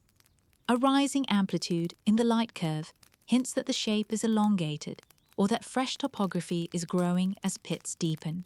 Either way, higher stress zones draw red circles on the breakup map. Jets do not politely ignore this drama. Every vent acts like a tiny engine mounted off-center. Over days and weeks, those pushes add or subtract angular speed. If the net effect is to wind the nucleus tighter, the clock ticks louder. If it slows the spin, the object buys time. Observers listen for that change by tracking how the light curve period drifts. A shortening period is the comet twirling the dial toward danger. A lengthening period is the cosmic version of a deep breath. There is also direction to consider. If jets line up in a way that tilts the spin axis, the sunlight pattern over the surface redraws itself, waking new vents, quieting old ones, shuffling stress like a deck of cards. Now heat, the quiet saboteur. When day arrives on the comet, the outer layers warm unevenly. Crusty patches trap pressure beneath, then crack. Porous areas vent early and erode. Below the surface, pockets of volatile ice meet fresher warmth and produce local booms that are not sound but force. Imagine a freezer that never fully defrosted, now surprised by a hairdryer. Thermal stress does not need to be dramatic to be effective. Repeated cycles of sunrise and sunset pry open seams a grain at a time. A rift that was a rumor becomes a fissure that becomes a parting line. We watch for that slow march in the coma. A new fan appears. A second fan joins from a different latitude. Then the brightness becomes lopsided for reasons geometry cannot excuse. That is the surface confessing to structural change. There is also the question of what kind of body we are dealing with. A monolithic chunk with decent internal strength can endure a faster spin and harsher heating before it sulks. A rubble pile, a quilt of boulders and powder held together by gentle gravity and whisper-thin cohesion, will negotiate with stress by settling, slumping, and sometimes giving up pieces like a polite guest leaving early. You cannot crack it open to check, but you can infer. If the coma routinely carries large, blocky grains, and the jets turn on and off in abrupt steps, the surface may be armored. If the dust is fine, and the gas flow ramps smoothly, the binding may be softer. Each hints at the likely failure mode, slabs versus crumbs. Jupiter's role is rarely cinematic, but always consequential. The giant's tides are not usually strong enough at great distances to rip a nucleus apart. Yet, a near pass can add just enough tug to stress an already compromised object.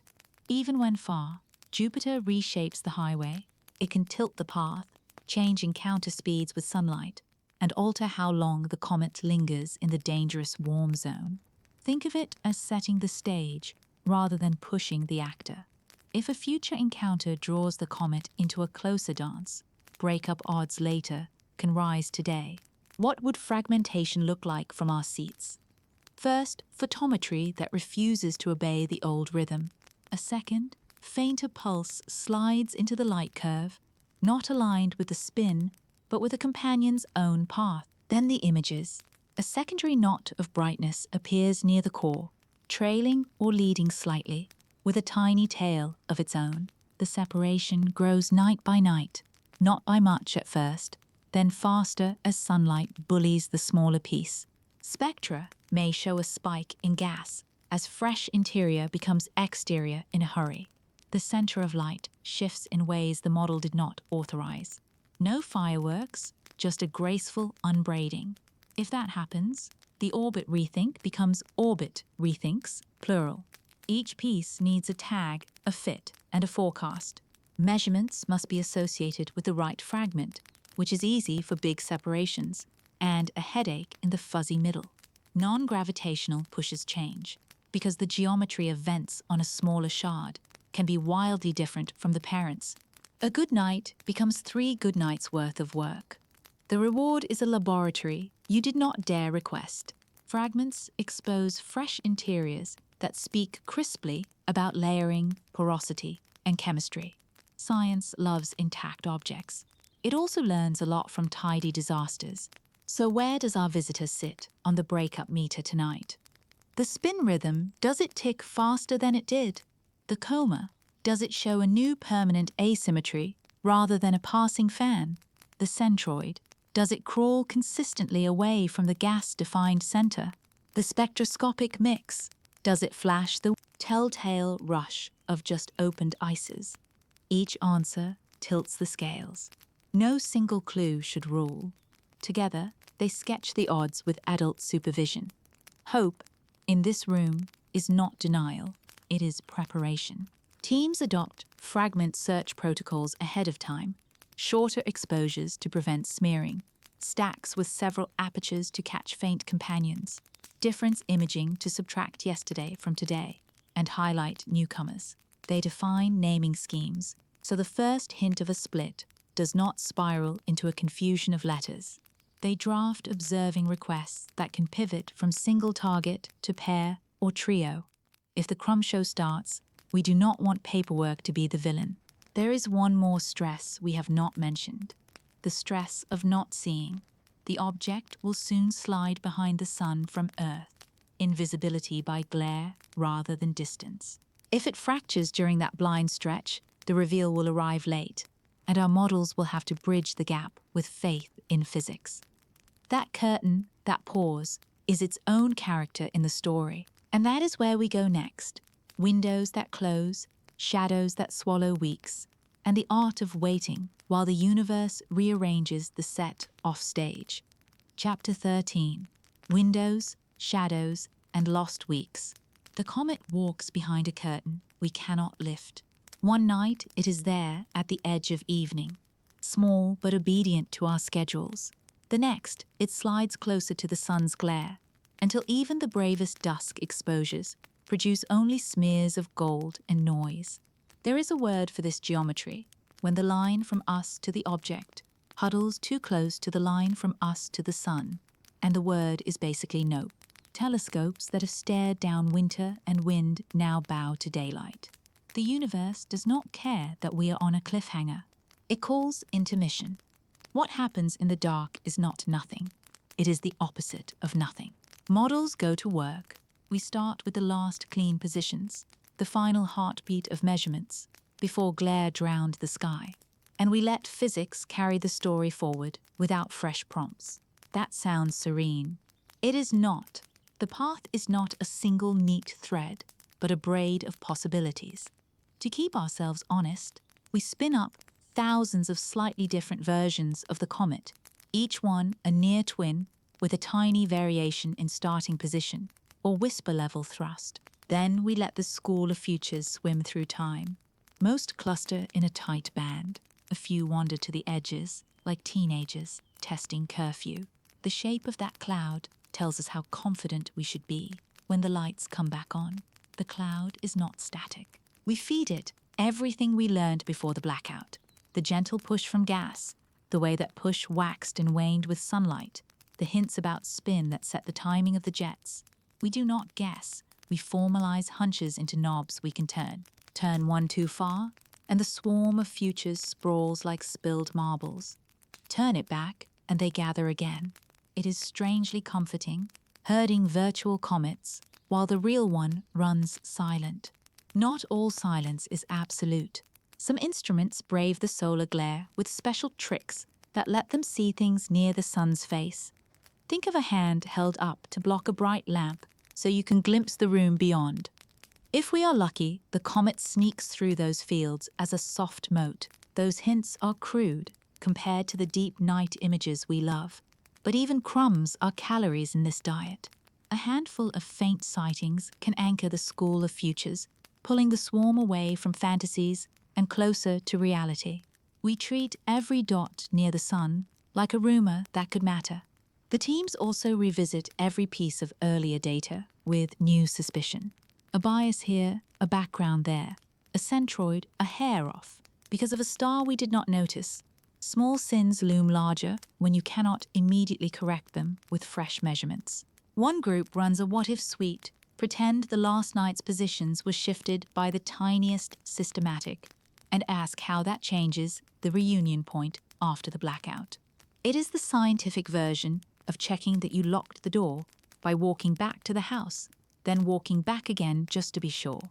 Paranoia can be healthy when you have weeks to indulge it. Waiting becomes a craft. Observers write reacquisition scripts like stage cues. On this date, at this time, point here, search this small patch in a spiral for 20 minutes.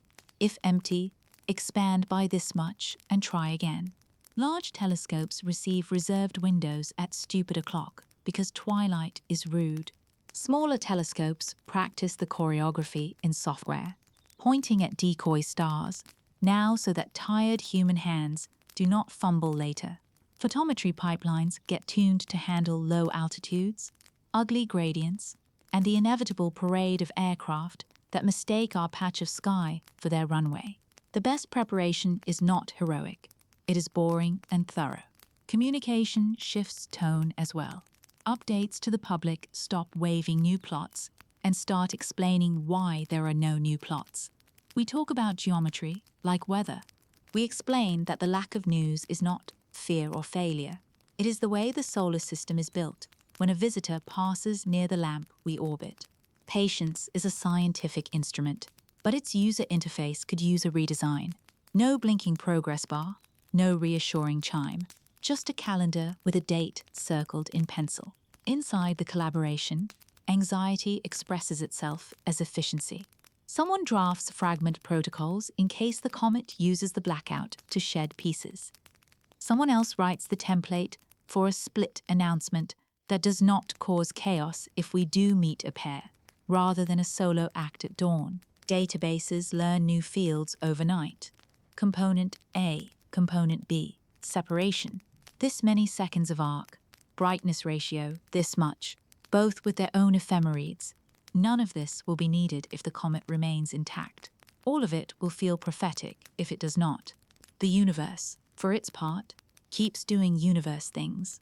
Thermal stress does not pause because we cannot watch. Spin talks do not wait for our coffee.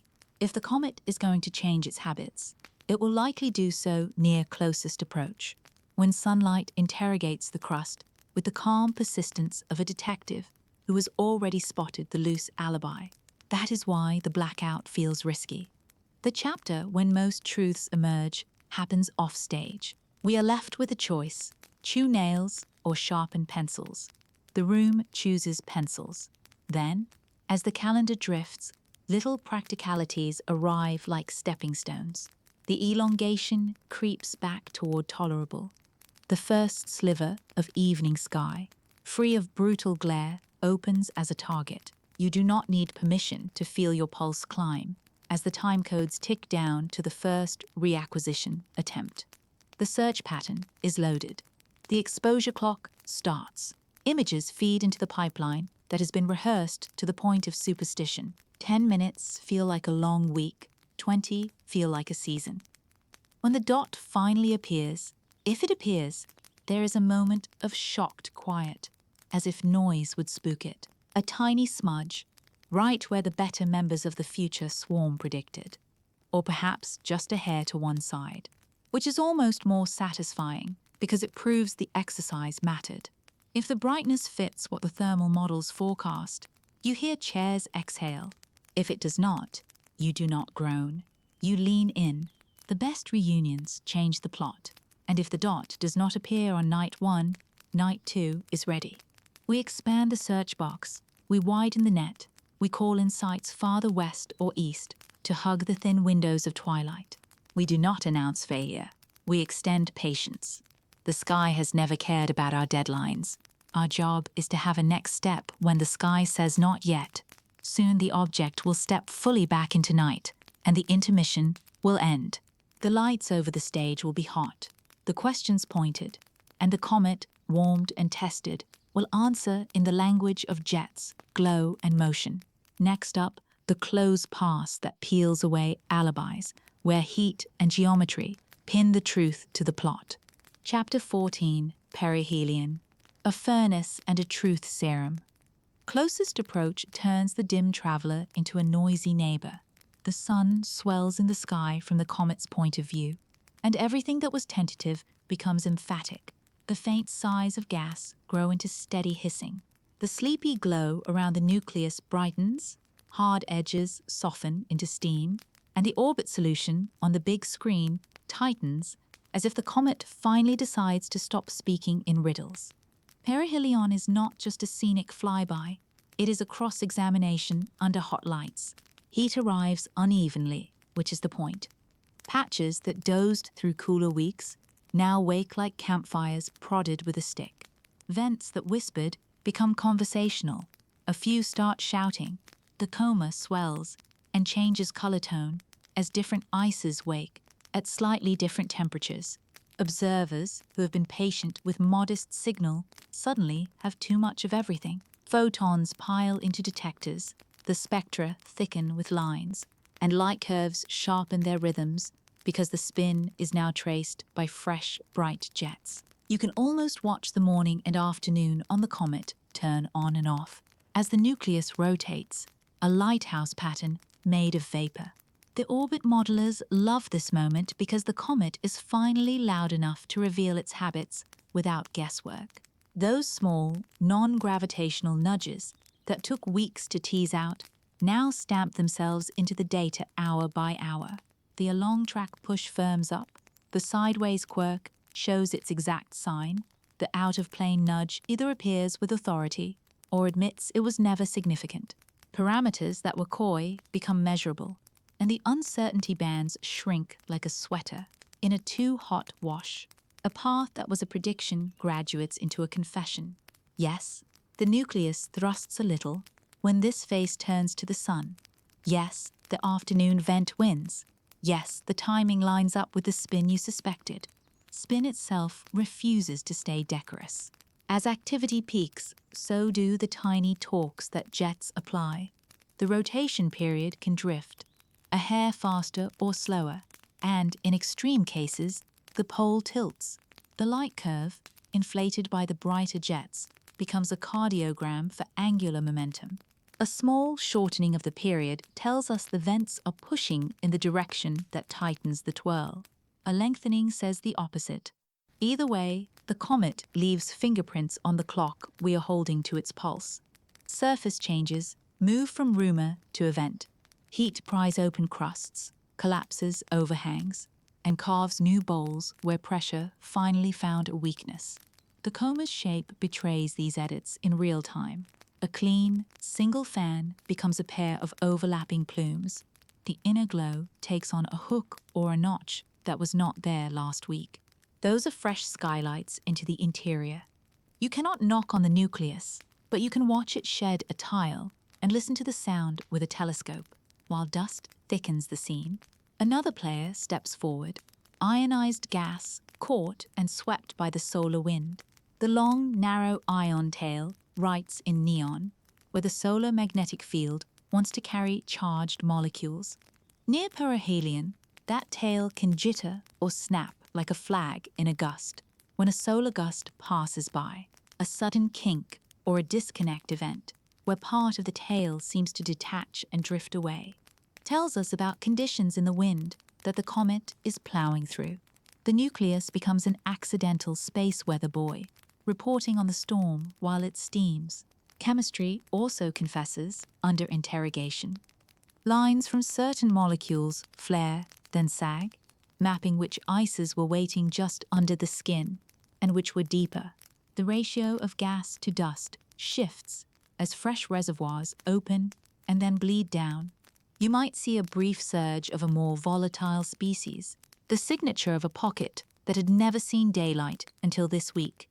That spike fades as fast as it came, replaced by the steadier hum of stubborn water vapor.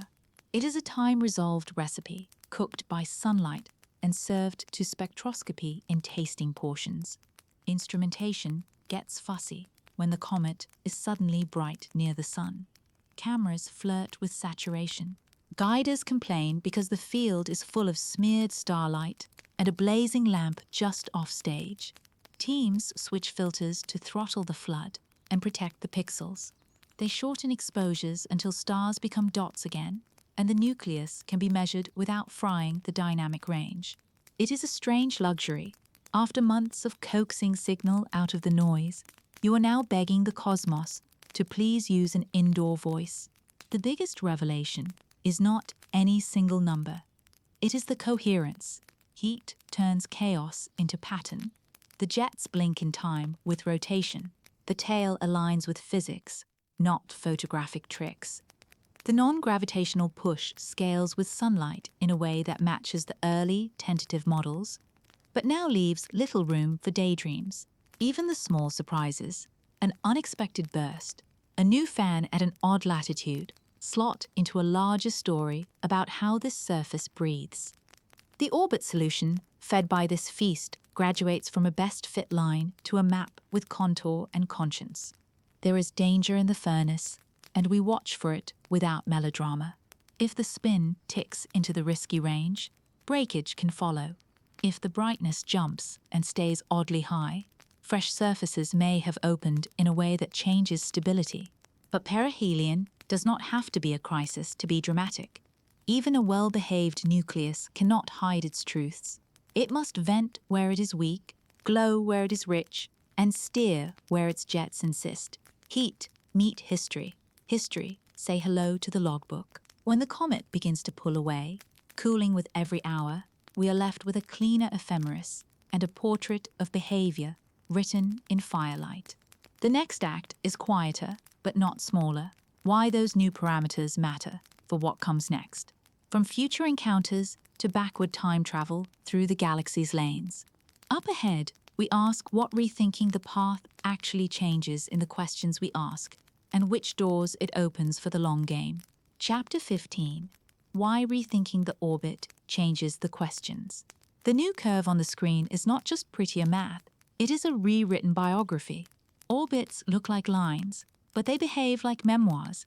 Each subtle bend encodes choices the comet did not exactly make, but lived through, how it warmed, how it spun, how sunlight and vapor nudged it during the loudest days. When we revise the orbit, we are not fixing a typo. We are changing the chapter order. Start with the most immediate pivot. Forecasts stop being weather reports and start being probabilities. A refined path reshapes the map of where the comet will be, but more importantly, how confidently we know it will be there. Shrinking that uncertainty cone turns vague maybes into calendar appointments. A close approach that used to be a rumor becomes a scheduled window. That means telescopes that ration time like gold can say yes without flinching. It also means we can plan sequences that string together different wavelengths, like a film crew storyboarding a scene. The difference between a guess and a plan is measured in minutes and meters, and the upgraded orbit buys us both. The second pivot arrives quietly. Size and spin step out from behind the curtain because the orbit tells on them. The amount of non-gravitational shove we needed to make the path fit the data puts a ceiling on how hefty the nucleus can be for a given level of activity. Too large, and those jets would not move it enough. Too small, and the model would demand a push we never saw. The orbit, in other words, becomes a scale. It does not hand you mass with a bow, but it fences it in. Combine that with how quickly the light curve ticks, and a picture tightens. A body of roughly this bulk, turning about this fast, wearing vents in these general districts. The path is geometry. The implications are anatomy. Spin also matters, because it governs how predictable the object will be months from now. A pole tilted just so can produce a seasonal switch in activity that flips the sign of tiny thrusts. The revised orbit, with its non-gravitational terms measured honestly, tells us whether such a flip is likely. If the forward push will relax or even reverse as seasons change, then follow-up campaigns know when not to chase a moving goalpost. It is the celestial version of learning a character's tell in a heist movie. Once you see it, half the plot stops being a surprise. Then there is the long gaze backward. The best-fitted inbound path points not merely to where the comet came from in a simple directional sense, but through which lanes of the galaxy it wandered before we met. A more precise inbound velocity means we can rewind through the local stellar neighborhood and ask which past passers-by might have tweaked the object's route. Did it swing closer to a specific star long ago? Did it drift for ages under the soft tug of galactic tides? Or was it kicked loose more recently by a rude encounter? This is not a romantic ancestry chart with gilded branches. It is a road atlas with rest stops circled. The tighter the orbit now, the less your rewind smears into uncertainty fog then. A revised path also edits the probabilities of future encounters inside our own system. Will it skim the edge of a planet's sphere of influence years from now, in a way that stretches or tilts the outbound track? A centimeter here becomes hundreds of kilometers there, so moving that centimeter with better information matters. Those encounter odds flow into practical decisions. Do we mount a small observing campaign when it passes near a planet's line of sight, hoping for occultations that can weigh the coma? Do we prep spacecraft for opportunistic images? Without a disciplined orbit, those questions are just wishful thinking. With one, they become logistics. Even the dust stream inherits consequences. A more faithful path lets us simulate where the larger grains will be years from now, and whether any of those slow travelers might intersect Earth's sky as a faint shower. That is not a warning siren. It is a curiosity dividend. Meteor astronomers love a reason to stare on a date, circled for a visitor's crumbs. The orbit, refit, either feeds that hope or lets people sleep, both of which are gifts. On the modeling side, the new solution resets our priors for the next interstellar guest. Every parameter we had to include here becomes a candidate for default next time. If the along-track push followed a certain sunlight rhythm, that rhythm moves from hypothesis to habit. If the sideways nudge remained negligible, we resist the temptation to overfit in future cases. Knowledge accretes not just as numbers, but as instincts codified into templates. The next traveler will benefit from this one's confessions. The way a city learns where to salt roads after one legendary winter, there is a subtler reward that only shows up in hindsight. When the comet has faded and the bright days are a memory, we will still have a breadcrumb trail of well-timed positions that match an honest model. That archive becomes a benchmark. New processing techniques invented 5 years from now can be tested against it. Did the fancy algorithm really help, or did it simply draw better-looking ovals? Strong orbits outlive their own headlines by serving as homework keys for methods not yet written. Finally, rethinking the orbit changes the kinds of questions we dare to ask. Early on, the questions were defensive. Where is it? What is it doing? Will the curve embarrass us tomorrow? With the path settled, curiosity gets braver.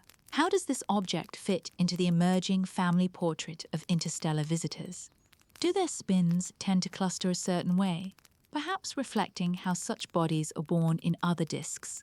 Are their sizes skewed toward the small, because only small things are kicked free, or toward the sturdy, because fragile ones do not survive the pilgrimage? These are not single object questions. They are population swatch with clean individuals. And tonight, our individual is finally clean. So yes, a revised orbit redraws a line. It also edits a biography. Budgets, telescope nights, hints at mass and spin, rewinds a path through neighborhood stars, forecasts dust in our sky, and writes better habits for the next guest. The line is the easy part. The life it implies is where the science grows teeth. Next, we turn those teeth toward a practical chew. How this newly disciplined orbit doubles as a rehearsal for the day. A visitor is not merely interesting, but urgent. Planetary defense loves a dry run, and the cosmos just handed us one. Chapter 16, Planetary Defense. Takes notes. Picture a conference table that never sleeps. On it, laptops, headsets, a stack of pre-written statements nobody hopes to use, and a laminated flowchart that reads like a fire drill for the sky. Tonight's visitor is friendly, a passing tourist with good manners. Still, the room behaves as if a grumpy rock might someday RSVP no to survival. That is the point. You practice on the quiet days, so the loud day is boring. The first lesson is speed with manners.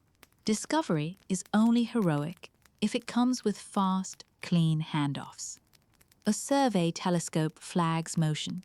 Within minutes, the alert pings a network that speaks a common language. No diva file formats, no mystery columns. The follow-up observatories know exactly what patch to grab, for how long, and what cadence. One person calls this astronomy as a relay race, where the baton is a timestamp. The handoffs are crisp because everyone rehearsed where to stand and when to start running. Lesson 2 is redundancy with purpose. You do not just want more eyes. You want different kinds of eyes. Visible light catches positions. Infrared tells you how warm and therefore how big the core might be, which feeds mass estimates. Radar, when geometry allows, turns a point of light into a shape and a spin. Spread across time zones, the network sleeps in shifts, so the sky does not. The slogan on the wall is gentle. Trust, but cross-check. It has saved many egos, and at least a few plots. Next comes characterization under a ticking clock. For a harmless guest like tonight's, character study is art. For a problem piece, it would be triage. How reflective is the surface? How crumbly the skin? Which way does it rotate? How does brightness change with angle? Each answer tightens the estimate of how nasty a hypothetical hit would be. You cannot build a full biography in a week, but you can build enough of a driver's license to decide whether to worry or to yawn with dignity. Meanwhile, the modelers do interval training. The orbit fit is not a once-per-night ritual. It updates as data arrive, digesting new points without indigestion. The code paths are hardened. Unit tests exist, so nobody ships a typo into destiny. Tiny forces have toggles. If the object is venting or oddly reflective, you can include those effects without turning the model into a spaghetti bowl. The trick is to keep the machinery nimble enough to adapt and strict enough to say no to wishful thinking. Communication is its own instrument. In a benign case, public notes can be playful. In a serious case, tone is oxygen. You say what is known, what is unknown, and when the next update lands, you do not forecast certainty you do not have. You do not hide uncertainty behind adjectives. Real talk reduces panic far more effectively than drama does. The goal is simple: keep people informed without teaching them new vocabulary for fear. Tabletop drills sound dull until you watch one save an hour. Teams run scripts where an imaginary object appears with unkind timing. The exercise asks who calls whom, which assets pivot, who has permission to borrow a satellite's gaze, and how to deconflict a dozen good ideas on one short night. The dry run reveals that one email list is out of date, that one archive needs a backup, and that one telescope's dome motor sulks in cold weather. Fix those in peacetime. Thank yourself later. There is also the awkward topic of false alarms. Bright streaks from satellites, reflections off upper stage debris, ghost images near the sun. These are the prank callers of the sky. The playbook includes a timeout for claims that arrive without reproducible measurements. 3 independent confirmations are better than one eloquent paragraph. The culture rewards the person who says not yet as much as the person who says I found it. Humility is not optional, it is structural. If one day the orbit wanders into the narrow box labeled actually a problem, the cartoon posters of response concepts stop being cartoons. A kinetic shove requires years of lead time and ruthless navigation, a slow pull option. A gentle tug using mass or sunlight needs even more calendar. Both demand a target you understand well enough not to turn one large problem into confetti made of smaller problems. That is why these rehearsals obsess over size, spin, and structure. You cannot push wisely if you do not know what you are pushing. Policy joins the party sooner than most people expect. Who signs the memo that says move a spacecraft? Which agency coordinates with whom across borders? Who speaks for the science? who speaks for the emergency managers, and how they avoid stepping on each other's sentences. Tonight's interstellar guest lets everyone practice those handshakes without the stakes. Calendars sync, phone trees get trimmed, lawyers attend and do not apologize. Civilization, it turns out, runs on well-named folders. The interstellar part is not just a cool label, it is a curveball for materials. A traveler forged under another star might crumble differently under heat or shrug off a push in ways our local samples did not. Practicing on this guest teaches humility about composition. It widens the range of possible behaviors our models can handle. The seatbelt joke writes itself. Keep your humor, but click the buckle before you laugh. Equity matters. Even at 2 in the morning, small observatories can respond faster than big ones and cover gaps the giants cannot. Amateur networks catch early hints and weird outliers. The playbook values their contributions, not as charity, but as capability. The sky is big. Arrogance is smaller than a cloud. Finally, there is the debrief. When the visitor fades, the room does not go home. It audits the timeline, lists what worked, and marks what limped. Did the alert arrive with all the needed fields? Did anyone hoard data by accident? Which plot confused non-experts? Did the metaphor in the press release cause 3 phone calls from people named concerned? The findings do not live in a drawer. They become the next checklist, the next drill, the next quiet improvement that saves a minute on a night when a minute matters. Tonight's guest will leave us with a cleaner orbit and a comfortable distance. The biggest souvenir is muscle memory. The next time the sky taps the glass a little harder, the relay will begin without a stumble. The models will flex without drama, and the voice at the microphone will be steady. Humor is still allowed. Seatbelts stay on. Next up, as the glow dims, science squeezes the last good photons. One final look before the lights go out, and a soft goodbye to a traveler already halfway to elsewhere. Chapter 17, The Last Good Look. The comet dims the way a house does after a party. The porch light clicks off, the music is a rumor, and you notice the scuff marks you did not see in the glow. Telescopes turn gentler, coaxing the last good photons like librarians, asking for whisper voices. Exposure times stretch, cadence slows, stacking becomes a love language. We are not chasing spectacle anymore. We are catching the final syllables of a message already halfway to gone. There is craftsmanship in low light. Observers pick the cleanest nights, when the air behaves and the wind forgets to meddle. They choose filters that keep the sky background honest, carve apertures down to the smallest circle that still hugs the core, and take 100 short shots rather than one heroic long one. Later, on quiet screens, those frames are aligned on the comet's motion and summed until a smudge becomes a signature. Forced photometry has its turn. Measure at the predicted spot, even when the eye insists there is nothing there, because statistics can hear what sight cannot. Null detections are not empty. They are the brackets that hold the last bright points in place. Spectrographs, those finicky truth-tellers, get one more dance. No grand line forests now, just whispers where familiar bands used to ring. The faint hum of water slows, and the livelier volatiles retire like musicians carrying their cases. A final spectrum maps the slope of the dust's color, a small clue that ages well.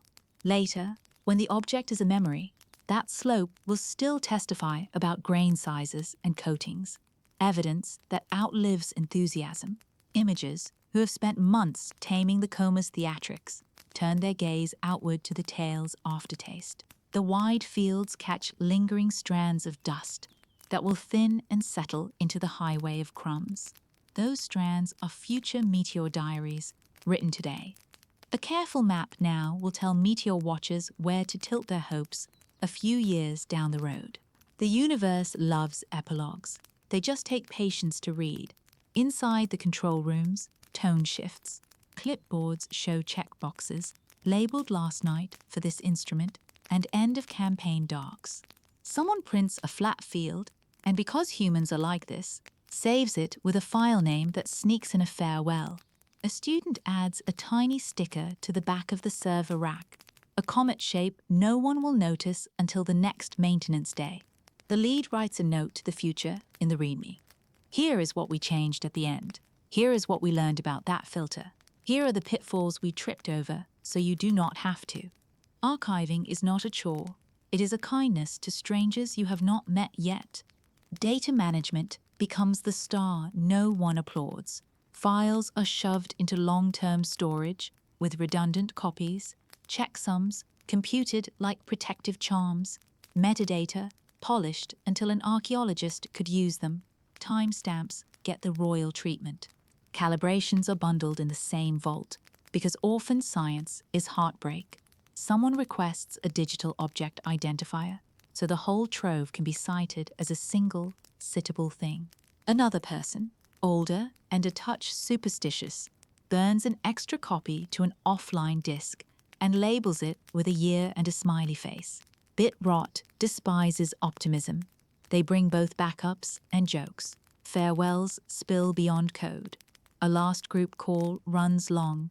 People share the image that did it for them, or the night the weather finally behaved, or the moment the model stopped arguing. There is laughter about the espresso machine that impersonated a dying star, and a pause for the person who started the project and took a job elsewhere before the finale. Science is a parade of arrivals and departures. The sky keeps marching while names change on the roster.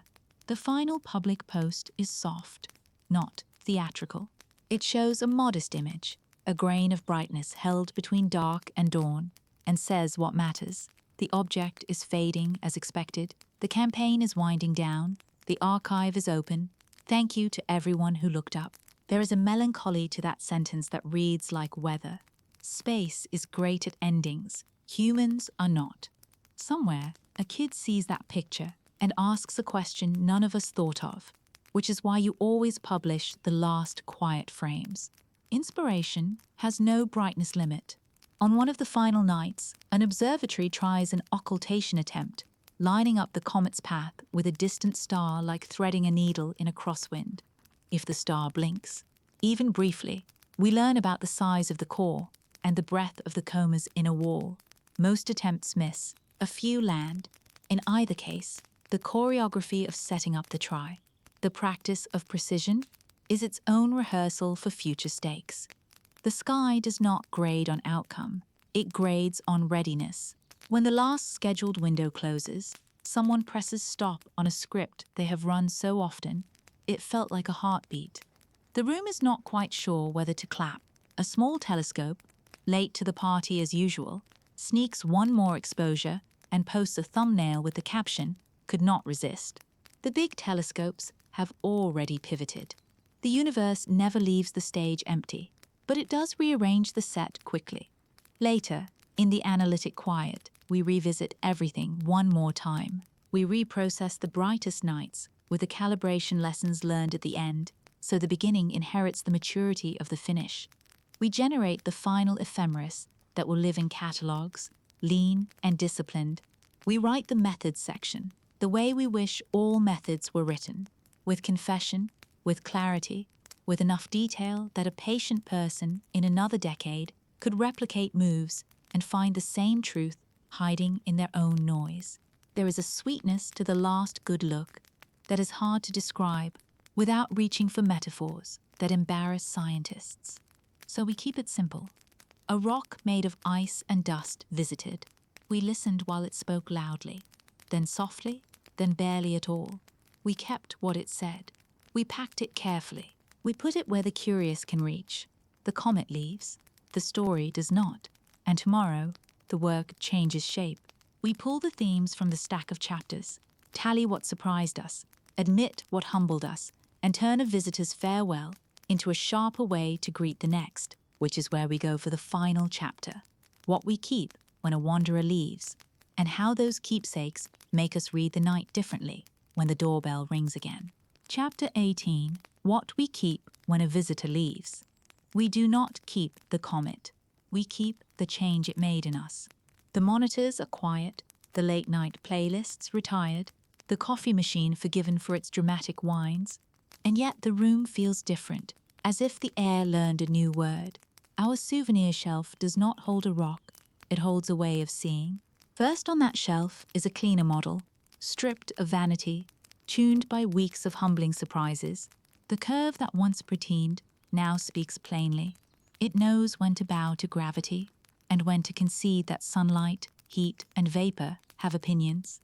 The model carries those opinions like footnotes, not apologies. We also keep a sharper instinct for tiny nudges. Before this visitor, non-gravitational forces were the sort of details you bring up at the end of a talk to prove you are thorough. Now they sit near the front row.